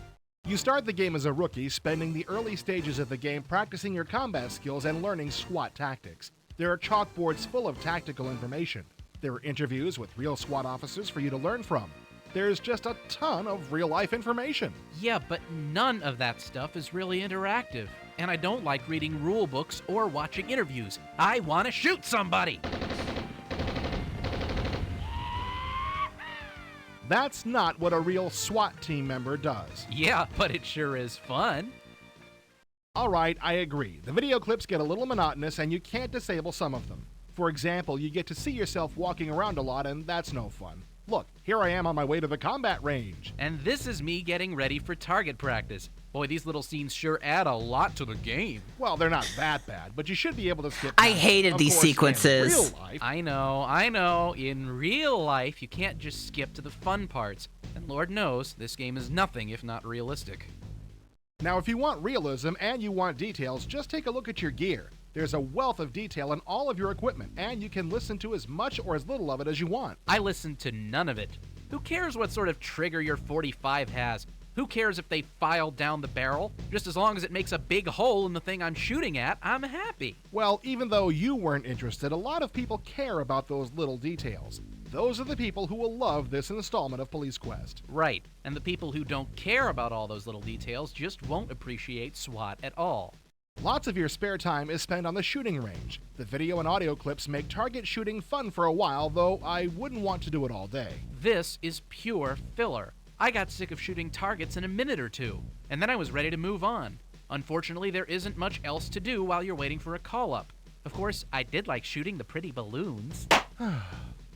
Here's the old grease board, where you learn strategy for your SWAT missions. If you're a sniper or an assaulter, you check here for instructions. If you get promoted to element leader, this is where you devise your plans. Unfortunately, tactics usually amount to doing what you're told, then trying to figure out why you got shot. But that's realistic. You can't expect to defy orders left and right and still come out on top. But I like defying orders. That's the fun part. I admit that the missions are very linear. You have to perform a precise series of actions at exactly the right times, or else your mission will be a failure. Sometimes it's not clear what made you screw up, and that can be frustrating. Plus, that's not realistic. In real life, you wouldn't have to struggle so much just to finish a simple call-up, and you wouldn't have to worry about clicking the mouse button in just the right location at just the right moment. I'm sorry, son, but you're too sloppy with your mouse. I'm gonna have to ask you for your badge.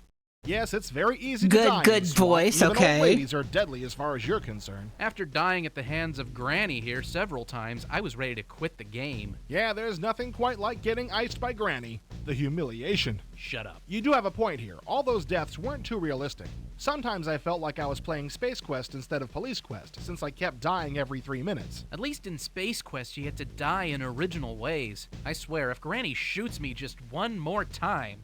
In the final analysis, Police Quest SWAT is a highly realistic game with rather limited interaction.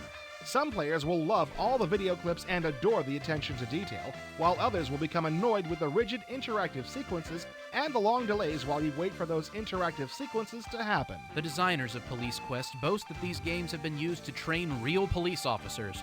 That may be true. SWAT felt more like a training film than a game to me.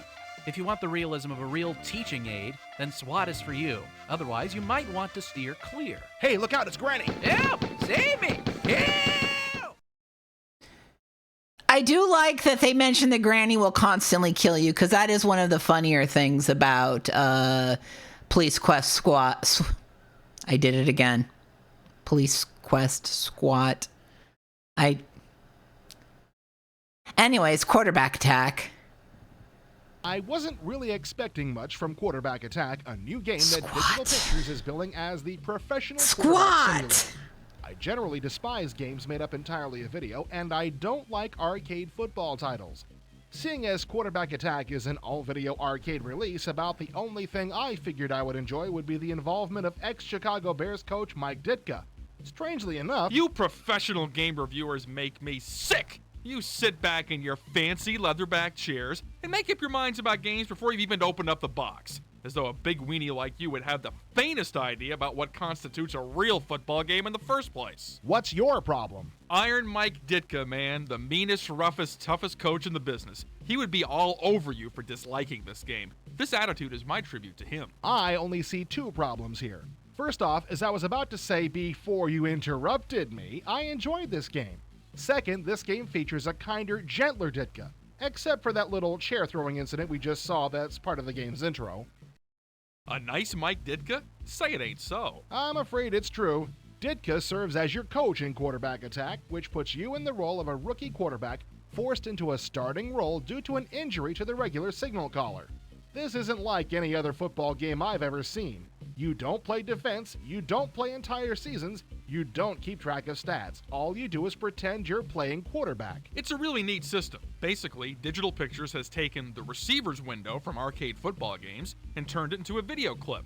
The end result is that you stand back in the pocket looking at your receivers in the hopes of tossing the ball before a pass-rushing lineman plants you in the turf. The video clip playing right now demonstrates what we're talking about. You call the play, move up the line of scrimmage, look over the defense, then hike the ball. As you fade back, I wonder if they're going to show the ball hitting a quarterback in the back again. You cycle through the receivers, up to 5 on each play if you send both of your running backs out on patterns, by striking specific keys. Each key shows you your receiver, and completing a pass is simply a question of throwing him the ball when he's open. They've done a really good job of building some realism into this. If you throw into double coverage, you're very likely to get intercepted. If you're forced to throw the ball too quickly under defense pressure, it'll be off target.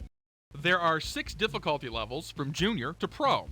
It gets harder in 2 ways. On the 4 upper levels, you must target the pass with your mouse cursor when you find an open receiver. And the higher the level, the fiercer the pass rush. With the game and play clock ticking down, you begin each play at this screen.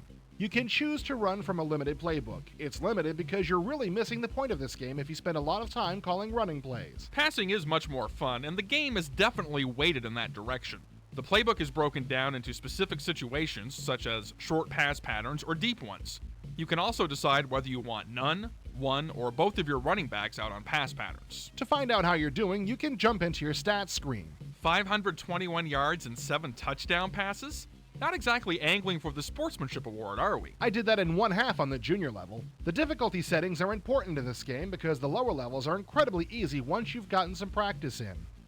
So I guess the point we're trying to make here is that if it's important to you to act as the coach, general manager, owner of your own pro football team, avoid this baby like the plague. However, if you're just a regular football fan who wants some good, clean, mindless fun, give Quarterback Attack a shot. It's easy to play, the video clips run seamlessly, or at least they did on my P60 with 8 megs of RAM. You're really going to enjoy yourself, even if you have to put up with an occasional cheap shot from an angry opposing lineman. Okay. Rise and rule ancient empires. What else? How many more do we got in here? Okay. Rise and rule. Rise and rule, baby. So, can you whoop the computer at every level of civilization? No. Do you crave the challenge of clashing virtual chariot wheels with a human opponent? No. Yeah, sure, you can go out and get CivNet, but wouldn't it be nice to get a civilization building game designed around multiplayer from the start, especially one that doesn't take days to complete a game? Well, the folks at Impressions think they have something for you with their upcoming game, Rise and Rule of Ancient Empires. Designed to allow up to 4 players to engage in a fast and furious game of civilization growth and intercultural exchange of either the peaceful or violent kinds. The basic idea behind Rise and Rule is to take your civilization and nurture it through thousands of years of development.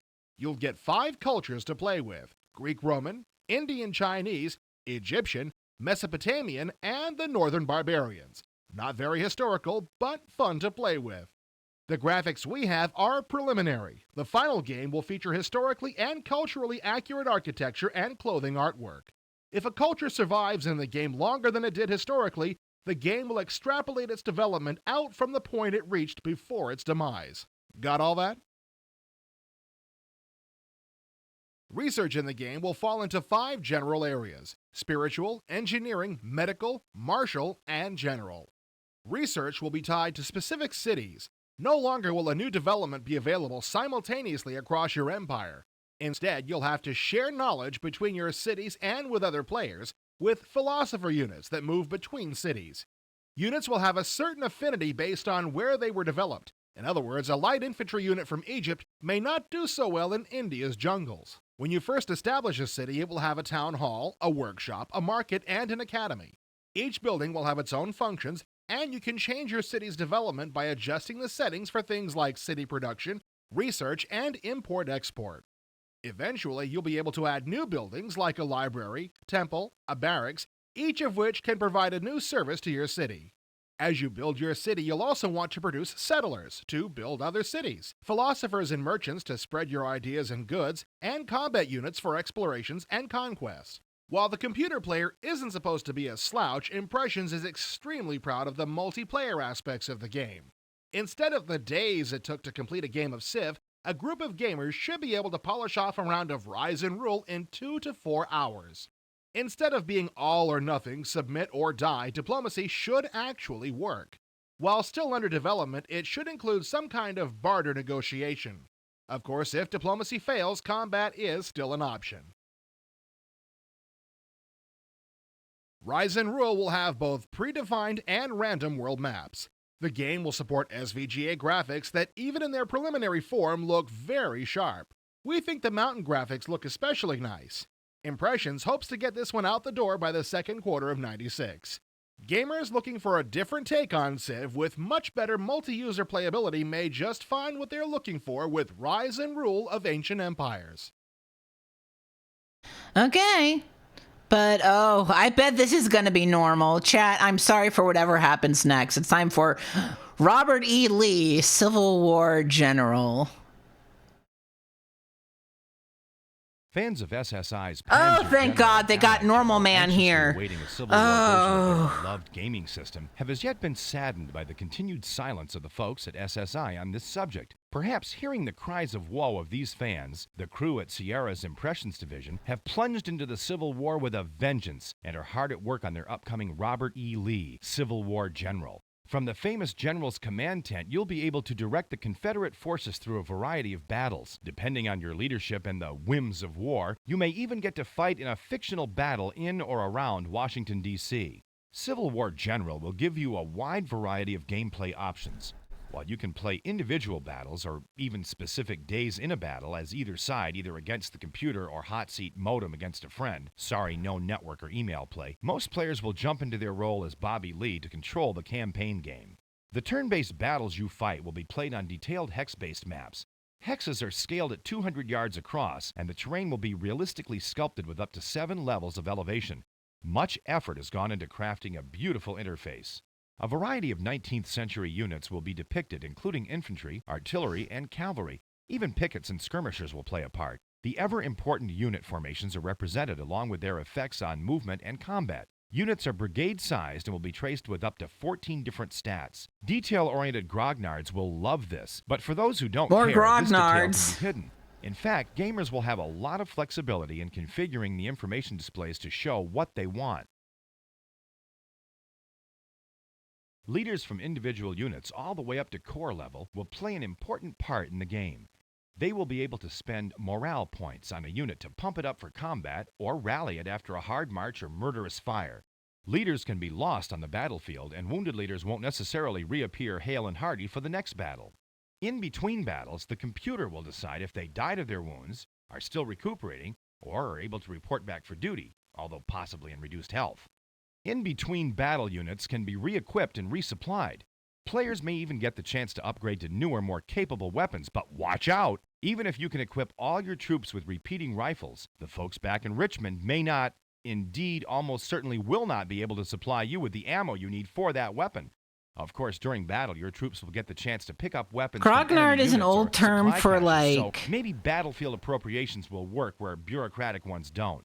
The multimedia historical references received not computer nerd, but like instead of being specifically like alone, tactical game, strategy game. And those who both fought in it and were affected by it. Guy, I think. The population and the politics of the two sides, as well as reviews of the leaders and campaigns. Animation, including some animated campaign maps, sound, and perhaps video, will flesh out the tabletop war gamers. Yeah, that's what I thought. Okay, yeah. Robert E. Lee, Civil War General, looks like it could bring Mako Tensai, thank you so very much for the raid. Reference together on your gaming stream. A complete multimedia. Mako Tensai just raided with 6 viewers. 1 second here.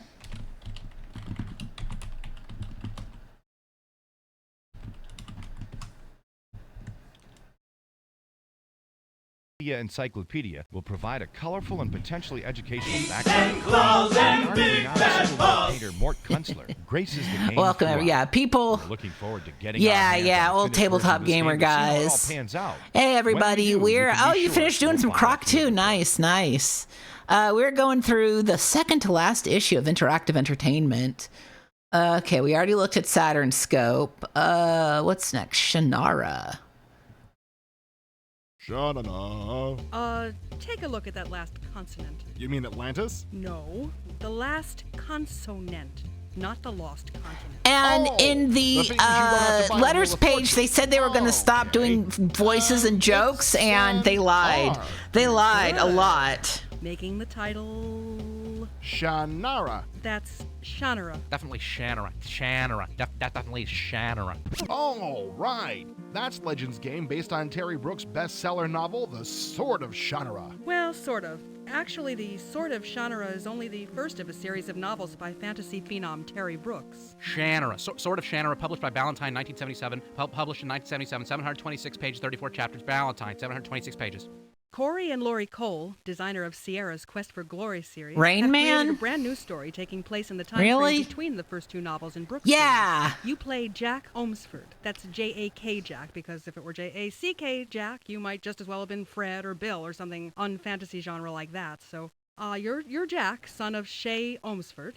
Isn't it funny how all those fantasy-type things re-embrace archaic language referring to people as blah blah, son of blah blah blah? Yeah, Popeye, son of Pappy, who begat Pip-Eye, Peep-Eye, and Poop-Eye. He didn't beget them, they were his nephews. Oh. Anyway, your father had vanquished the evil warlock Brona from the Four Lands during the first book. But shockaroo, Brona's back and he is rabid, crazed, amuck, totally pissed. Who seeks me? Are the rest of the characters the same as in the books? Well, a couple of them. There's Alanon, the 12-step druid. Oh, God, he really does it to me. I could get lost in those eyes. And that beard, that stately... You haven't been getting out much lately, have you? When computer art starts to look good? I guess you're right. Oh well. And of course there's Brona the Warlock Lord. And for continuity's sake, there is mention of Okay. Ring, whose daughter Shella becomes your traveling companion and dear friend. And a member of each of the races of the Four Lands. We have Brendel the Dwarf. That looks like a case for Pepto-Bismol, or Haley's M.O. Definitely Haley's M.O. Definitely Haley's. Davio the Elf.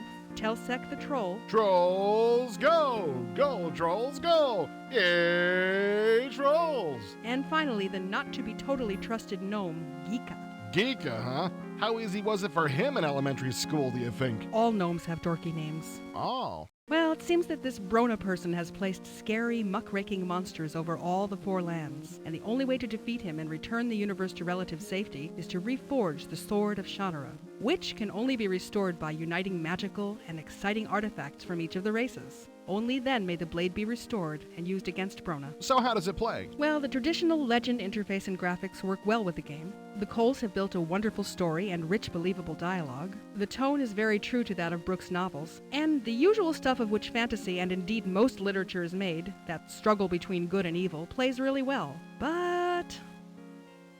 Ah, there's that but. Where? You said but. So I did.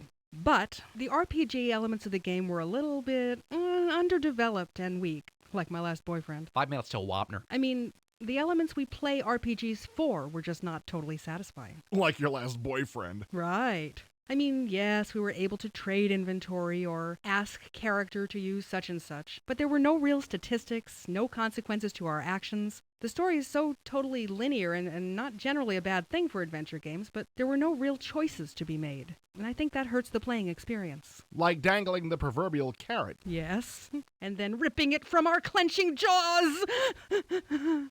Sorry. But the thing that really brought the game to its knees was the dreaded... combat interface. Oh. No, not that. Someone somewhere... I would die knew for that there was a Throg right problem. now. Right in the manual it says, and I quote, "While there is combat in the game, fighting should be avoided if at all possible." Unquote. Perhaps it was a statement about the moral and ethical ramifications of barbaric and brutal physical conflict in society as we know it. Perhaps it was someone hoping that no one would use the combat interface often enough to notice how totally lame it is. But look, there are choices there. Look. Defend. Attack. Orders. Retreat. Retreat, yeah, that's the one to choose. If you do decide to fight, and in some cases you must, the choices have no effect on the outcome of the combat. There's no possibility of death as a result of the wrong choices. So it's boring, boring, boring. These monsters kind of lean and roar at you for what seems like forever, and then you just keep your mouse pointed at the attack button and press. Give yourself a manicure, telephone a friend, and after 3 billion or so clicks, the monsters die, the story progresses, and all is well again. After 1 or 2 encounters, I wanted to scream. So did you? Well, no, but my Prozac supply became severely compromised. If your patience holds out through combat, though... 2 minutes till Wapner. Or till Wapner. Shannara has a lot going for it. The puzzles are well crafted and challenging, with a few pieces of cake thrown in. Oh, The old gag the creature with the available blindfold puzzle. I really liked the remove the walking corpses from the city wall puzzle. See, you could die in the adventure style format. There was tension. If only the RPG stuff had... Okay, enough about that. The dark forces are menacing. You can feel evil at every turn. That which awaits you is ominous. The designers have captured the essence of Brooks' works. You can only hope that with your forces by your side, the powers of magic, and the sword of Shannara reforged, you will emerge triumphant. If you like that sort of thing. Well, yes, you really must be a fan of classic fantasy to appreciate this game. So if you are, or if you want to be, just turn the other cheek to that combat interface and try Shannara. Shannara. Definitely Shannara. All right, that was Shannara. Next up, Shivers. Ready for some fun? What kind of fun do you have in mind? Spending the night in a haunted house. Yeah, right. And where do we find one? Well, it's not really a haunted house, but... Ha! I didn't think you'd know of one. Wrong. It's in your house, but you'll be in a museum. Hey, we've got a cool house, not a dusty old museum. I know. I mean, in a museum on your PC, while playing Sierra Online's Shivers. You get to spend the night in a museum in the game. Or aren't you man enough? Wow, are you asking for it? Well, are you? You know I spend a lot of nights with my PC anyway. Yeah, I know you do. Okay, here's Shivers, and I'll see you in the morning. Okay, all set. Snacks, drinks, system up, installation complete. Now to get started. Let's see, great graphics. The sounds are excellent. Let's look around and start finding some clues. I can't stay where I am and hope to get through this thing by morning. Well, it's not the yellow brick road, but I'm off to see the wizard, or at least get inside his museum. Now, what else is there to find? Hello. Yo, it's morning. How did it go? Oh, it was a long night. I didn't get much sleep. I played Shivers all night. I'm hooked. Looks like I'll be playing it through. Definitely not a one-session game. Come on in and let me tell you what I thought of it so far. You're on. Maybe there's hope for you yet. The story's interesting. It's about escaped evil spirits called Ixapai that have to be trapped in magic pottery. You have to piece together a pot and its matching lid called a talisman. Since it's sort of a ghost story takeoff, it's easy to get really involved in the battle. I found that myself. The booklet that came with Shivers gave a brief history of the making of the game. It mentioned the story grew from the writer's interest in the unusual and supernatural. That figures. Why else would it be in a museum of the strange and unusual? At least it wasn't Madame Truffaut's. The graphics were excellent, both the usual, such as general graffiti, and the strange and unusual, like material from around-the-world legends.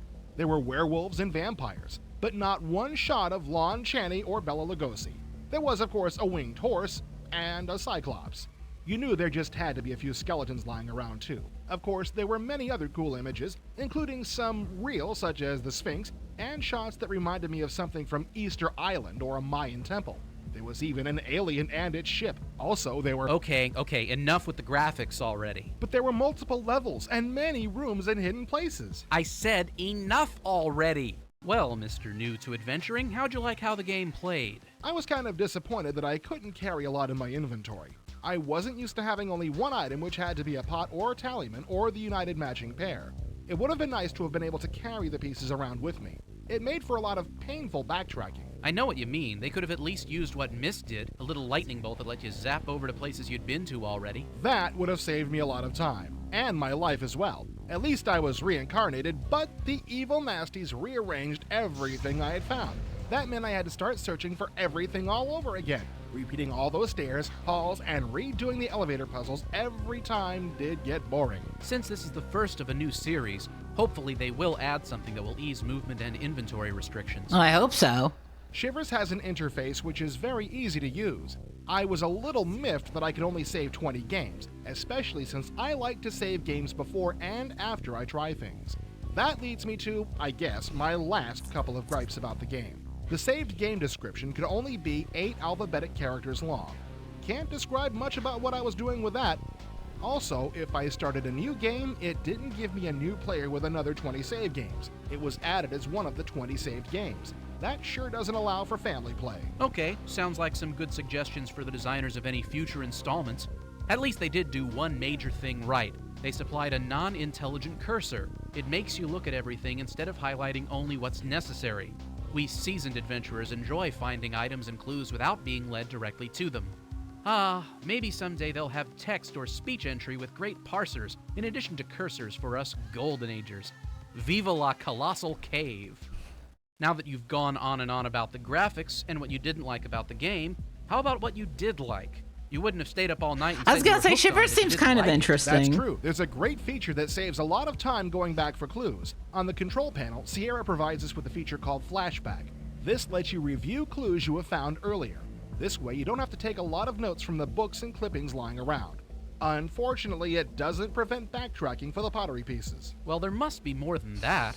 What about the puzzles, Mr. Puzzle Lover? Oh yes, the puzzles. Of course you didn't mention the puzzles that had to be solved just to get inside. Like the combination lock, gears, Stonehenge circle, finding lights, crossing the underground lake, and of course the elevator. They weren't bad, just a little searching and a little logic. You didn't just expect to walk right in, did you? This is an adventure game after all. True. Then there are some great puzzles inside. Elevator puzzles on each floor, some harder than others. Spaceships to enter, doors to open, drawers to unlock, alchemy puzzles. Altogether, there are over 25 puzzles to solve. Some you need to search out clues to solve, others, like the alchemy and elevator puzzles, are just what they seem, puzzles. So what else did you like about it? Well, there is an element of randomness. The Ixopi didn't always attack from the same places, and once they did attack, they usually moved to another area. That kept things interesting. Anything else? Yeah, in order to catch one, you had to have the right pot tallyman combination in your inventory. If you tried using the wrong pot on an Ixopi, you had problems. And as you found out, this is a Sierra Online game, and you can perish. And perish? Without the clues, you'd never know how many Ixopi you had to trap, what pots combined with what lids, tallymans, and which combos trapped which demons, let alone what type of place each demon liked to hide in. That's adventure gaming. Guess you finally expanded your horizons. Then there are many levels with many places to search through, and all those hidden rooms and mazes and... You're starting to repeat yourself. So you like Shivers. That makes two of us. I think Sierra Online will have another winner with this series. Hopefully they'll add in the little extras to make it even more enjoyable. Any more comments before you fall asleep standing here? Yes, I liked it. Yes, I think it will be a winning series. No, I don't have any more to say. Now go away! I'm beat. I must get to my room and get some sleep. Sweet dreams. Just forget about all those images from Shivers.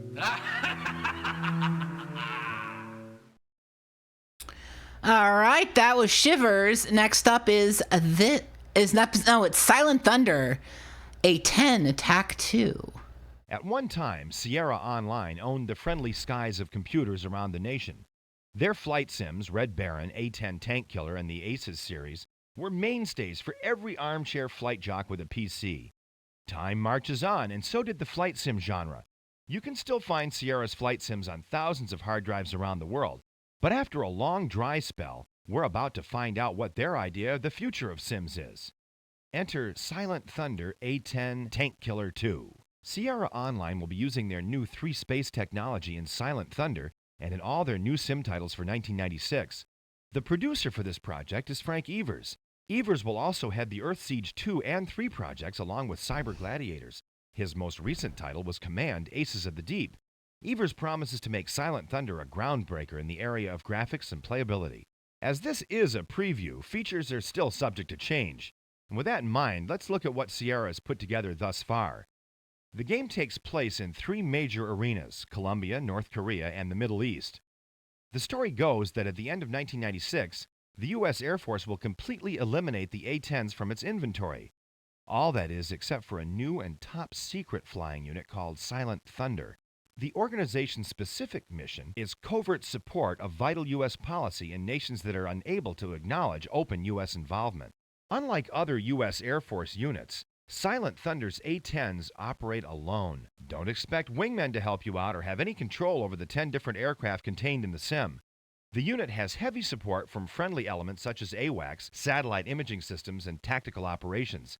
This support allows a pilot to receive real-time theater intelligence and unlimited weapon supplies and fuel availability. These add up to very limited strategic planning in a campaign mode. Sierra puts you in the role of a hotshot pilot by the name of Jack Haggart. You'll receive direction from several people throughout the game. Most speech comes from your commander and the AWACS officer. They'll inform you of your mission goals and your progress toward those goals. You'll receive reprimands and congratulatory praise when those goals are reached. The soundtrack is a real killer. The hard-pounding rock will increase your heart rate along with the game's action. Heart-pounding rock. And they compare to many of the commercial cuts you've heard. By far, Silent Thunder's strong suit is its graphics.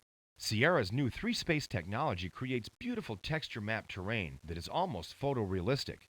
Using a Pentium 100 machine, the frame rate was so fast that at times the game appeared to be full-motion video rather than a computer sim. An example of the breathtaking graphics are the dirt roads that you'll find throughout the different theaters in Silent Thunder. They're not only realistic in appearance, but they actually wind around mountains and over hills. Enemies emerge from over a ridge or around a corner. They hide in valleys and use objects as cover. In general, we have never seen such ground detail at these frame rates. Campaigns take place in 3 different theaters that we mentioned earlier, with each having 8 missions. If you lose a mission, your failure will make the next mission harder to complete. If you lose too many missions, you'll lose the campaign and subsequently must restart it. So save those games. Silent Thunder gives you the choice to play single missions from any of the theaters or several training missions that are not found in any of the campaigns. Before each mission, you're given the opportunity to choose between 4 preset weapon payloads, or you can set up your personal preference. It's worth the effort to set up your own weapon payload just once in order to appreciate the versatility and power of an A10 Warthog. Sierra Online has decided to keep the keyboard interface simple and basic. You'll be given all the external views you need to watch your Warthog in action. Plus, Evers has designed a mouse-controlled, free-moving camera outside your aircraft. It just seemed like another sad case of people killing each other. Honestly, it is. Nose of the aircraft view of all the action.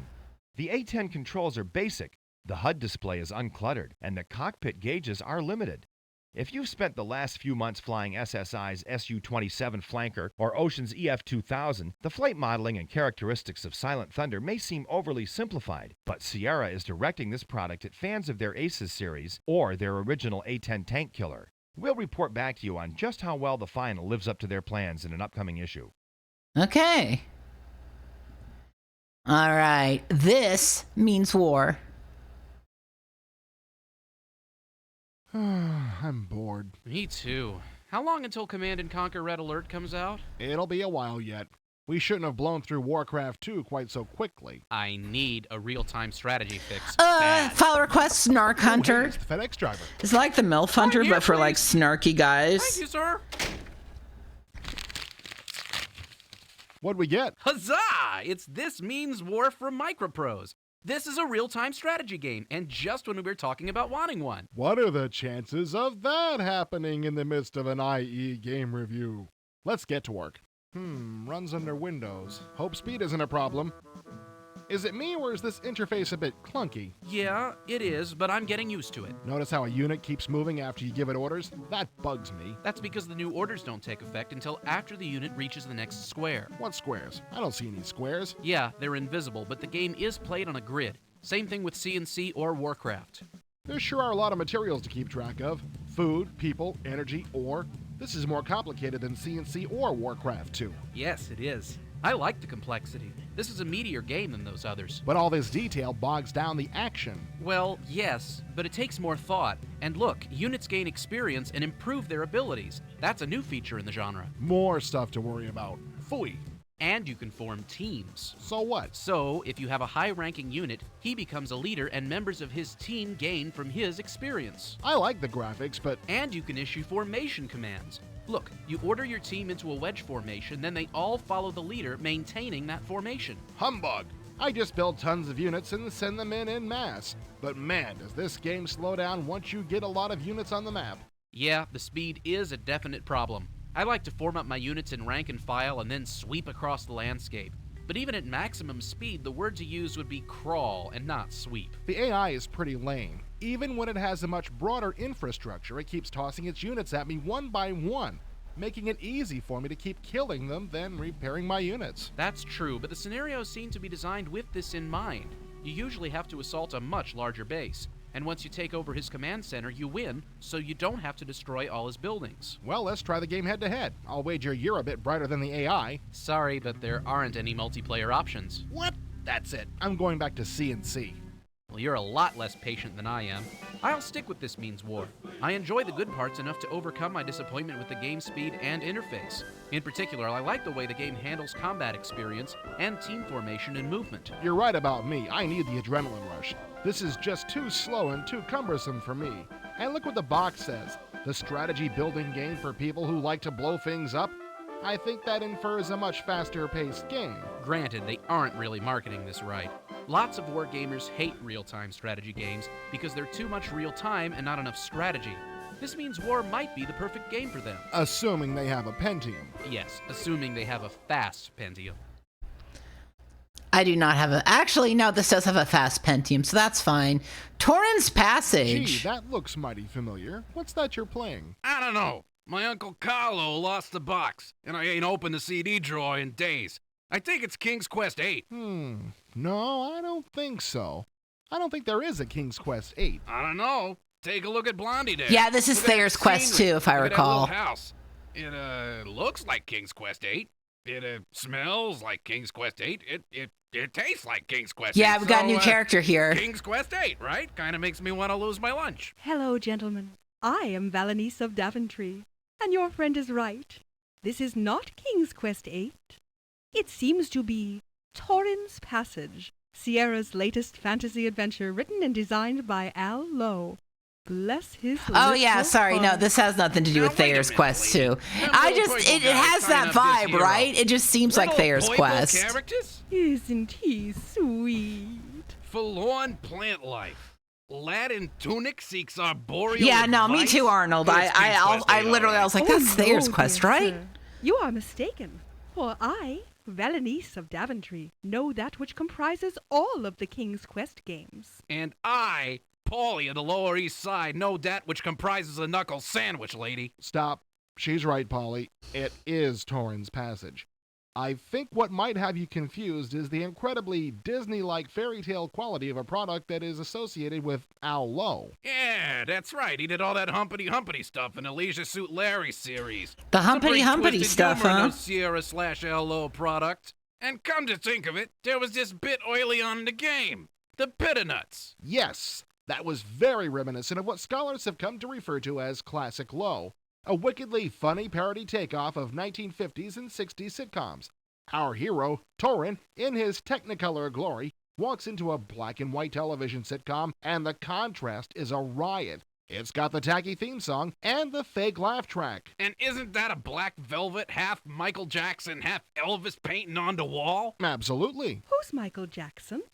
You don't want to know. Anyway, I'm playing this game, and I'm waiting for another laugh like that Bitter Nut bit. Wait all you want to, Polly. It doesn't happen. But it's got some great characters, like them snails. It's just that the story's so lame. Horrible shot there, sorry. Fauntleroy on steroids. He's trying to find some licensure broad.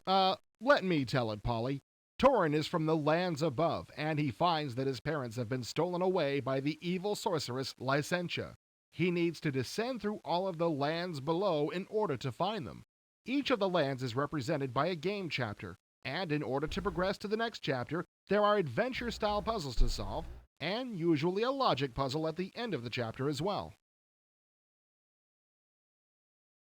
I really like them logic puzzles. If only it wasn't all so cute. See, that's just it. If you get beyond what some might call the cloying sweetness of the game, it is an extremely well-crafted adventure. It stars Mike Shapiro as Torrin, and as Boogle, his shape-changer buddy. Yeah, that Boogle was all right. I liked when he was shaped like a safe and fell on Torrin's head. I thought you might relate to that. Oh, when Torrin was putting the move on Lena, and he popped up in the middle. Or when he was kidnapped by Licentia's evil Dreep. He's so purple. Dreep is blue. Nah, Boogle. He's just so purple. But his tongue is green. But he's so... What is your obsession with purple characters? I, Valenice of Daventry, am very fond of purple. I ain't surprised. Granted, the story is nothing to write home about.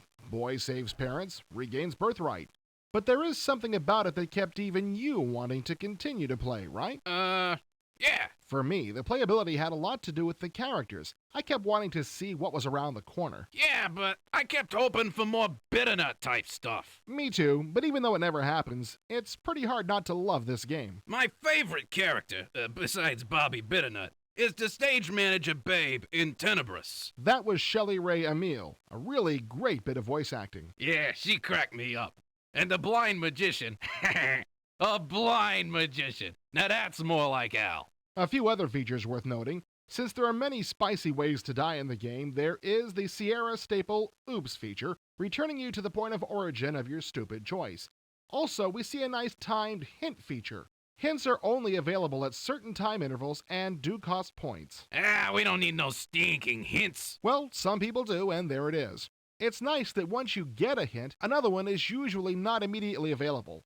Also, there is a replay the voice feature. Just click on the book and the last bits of dialogue are available to review. Not to mention a holographic projector platform on which you can put any inventory item for a close-up view, rotation, or manipulation. I like manipulation. And I, Valenice of Daventry, do not. So King's Quest lovers will love this game. Real family fare. And King's Quest lovers are my favorite people. Where'd you go, Al? And you look forward to the characters. Where'd you go, Al? And most of the puzzles are really satisfying. Where'd you go, Al? Stop that. Al is there. He's just showing his, sensitive side. There's the final conflict. Yeah. And the Brady Bunch conclusion. Makes me want to lose my lunch. You, sir, need an attitude adjustment. And you, lady, need a good kick in the... Stop! All right. So I, Valenice of Daventry. And I, Paulie of the Lower East Side. And I, Paulie of the Lower East Side. We're gonna see a lot more Paulie, I bet. I don't know why we love it like we do. I don't know why we just do.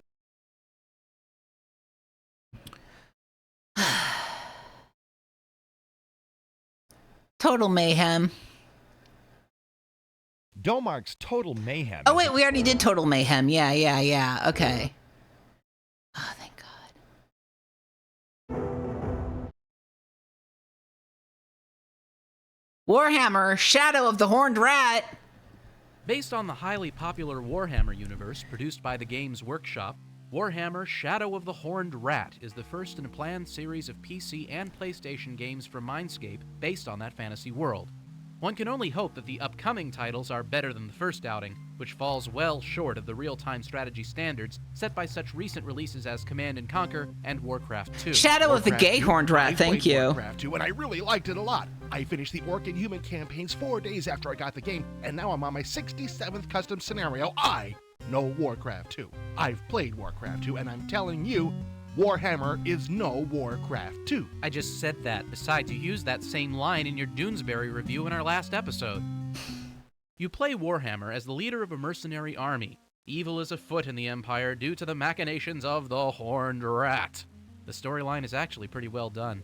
You're in it for the money, but as the game goes on, you'll actually find yourself taking on some missions simply for the sake of honor. Warcraft 2 had a storyline too. You see, orcs and humans don't get along. They never liked each other and never will. And look, this is a review of Warhammer. I don't care about Warcraft 2. You don't care about Warcraft 2? The story may be strong, and the game looks and sounds good, but the heart of Warhammer is the battles. And the combat design reminds me of everything I used to hate about real-time strategy games until Command & Conquer and Warcraft. Yeah, Warcraft 2's combat is really simple. You just loop your troops, right-click your target, and... Alright, that's it. Can you people come in here, please? Who are these guys? It's the new IE security squad. We hired them to help deal with the threats we were getting over our Phantasmagoria review. Say hi to Bob, gang. Hi, Bob! Hi, Bob? What is this, the Bob Newhart show? Do I have to chug a beer now? Actually, they're here to pound you within an inch of your life if you utter the words Warcraft 2 again. Oh, that's nice. Can I get any of you a beer? At first, controlling your troops seems relatively simple. You set your marching order before the start of each mission. In most of the missions, you have a deployment area where you position your troops before the battle actually begins. If you wish, you can give movement orders to any or all of your units, which puts them in motion immediately. Unfortunately, it all starts to fall apart once the fighting begins. The default setup is a map window in the upper right corner of the screen with the battle window to the left. The map window is helpful during the setup phase, but I can't recall ever using it during a battle. You can zoom in on the battle map, or you can choose a widescreen option which takes out the map window completely. This is helpful, but it doesn't overcome the difficulties you run into issuing orders during the heat of the fray. For example, let's say you spot an enemy unit approaching from your rear, and you decide it might be a good idea to turn your unit around. In order to accomplish this, you have to select the unit, either by clicking on its standard on the battlefield, which works most of the time, or by cycling through your regiment selection buttons. You seem a little tired. Let me take over.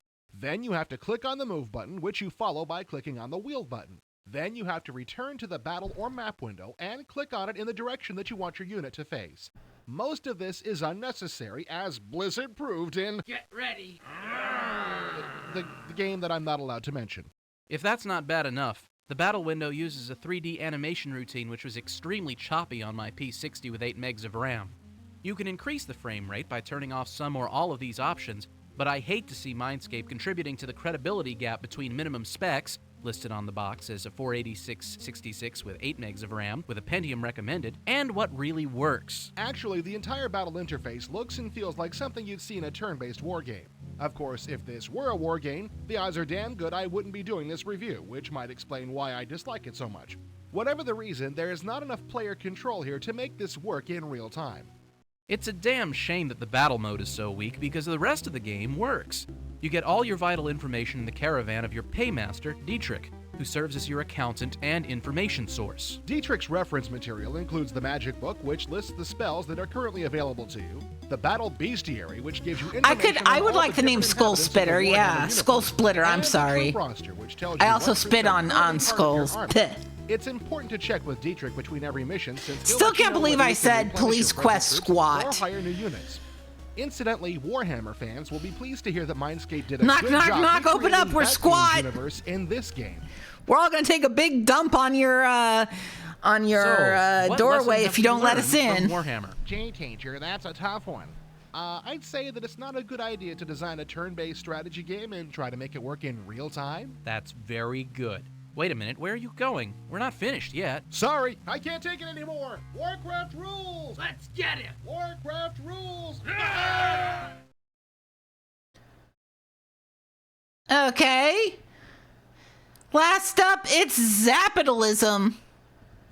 Those crazy folks at Lava Mine, I like creators of the cult Zapitalism. favorite, at least in our office, Gazillionaire, are wackily working Squats their way are on the their dwarfs in next Warhammer Harvard MBA 40K, Monty okay. Python busyness simulation, Zapitalism.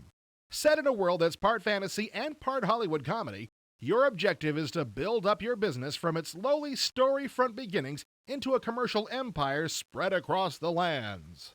As the game starts, Queen Keshi Keshi Gomu has just opened up the island of Zapinalia to trade after 1,000 years of closed borders. She set up a royal wholesaler to buy products from visiting traders. She's given licenses to 6 different business owners to sell these foreign products and will allow their owners to go off island to look for new trade. Your job is to help one of the owners in his or her business dealings, using their strengths to help trade and working around their, quirks. There are 12 other islands for you to scout for commercial potentials. These are locales you could possibly describe as exotic, if not downright weird. For example, the Hive has a Hive Master. If you're nice to him, he might use his behavior-altering pollen to get his populace to suddenly get interested in the products you're hawking, like those nose radios, even if the people of the Hive don't have noses. Or you might send your owner off to the mysterious Outer Reboundrum, inhabited by such wild folks as the Picadillo babies, who hold intruders hostage and feed them only toffee candy.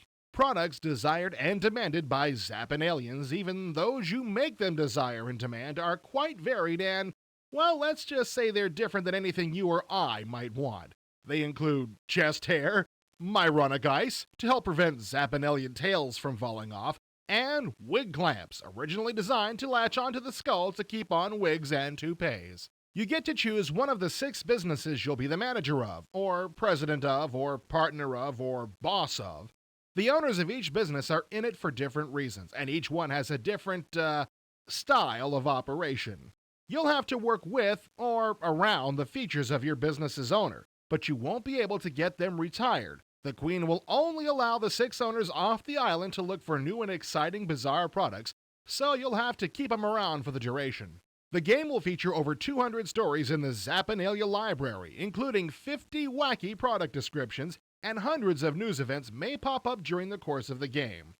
A large selection of good and bad random special events can occur, with 25 to 100 different ones at each location, with up to 40 sub-events that are tied to your decision-making. With all this to liven up the game, mixed in with Lava Mind's sense of humor, it all sounds like we'll have another wacky winner on our hands with Zapitalism. You just might want to change your name to Dweezil or Moon Unit. Okay. That was Zapitalism, and with that, we are done with this issue of Interactive Entertainment, except we do have one thing to see. Chat, where is it? Chips and Bits, what's this? Oh, it's the Chips and Bits catalog. Cool. I thought this had an ad on it. What happens when we click this?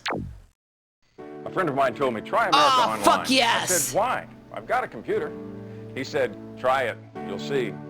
It's simple. Every time you sign on, welcome. It tells you if you've got mail. You've got mail. Want to send some email?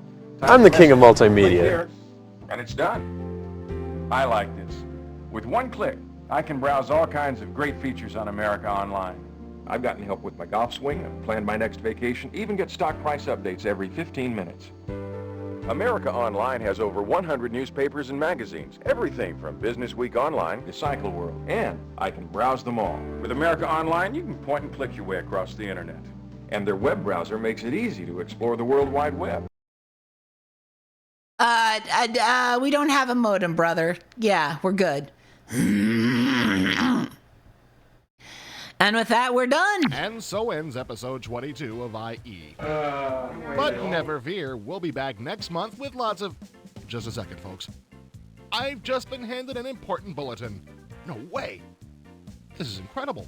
In an effort to bring you more timely news, more extensive hints and tips, we're going to start packaging IE with Computer Game Strategy Plus magazine. You'll still get IE's signature two-person reviews, the patches, and of course demos. And last but not least, a new lower price. So next month, look for us packed with Computer Game Strategy Plus. Until next time, cyberfans, keep cool, be well, and don't risk buying any clunkers. Wait for us to tell you what's hot. Okay, so end of an era. We will see next month what that new issue is like. And then we're going to be moving on to other cover discs and stuff like that. Thank you all so very much for watching. Tomorrow I'm streaming with Sarduce at RetroPals. So if you want to see us streaming, tune in tomorrow, 7 p.m. Central. Looking forward to that. We're going to be playing some interesting stuff. Take it away, Xena. Da da da da da da da da.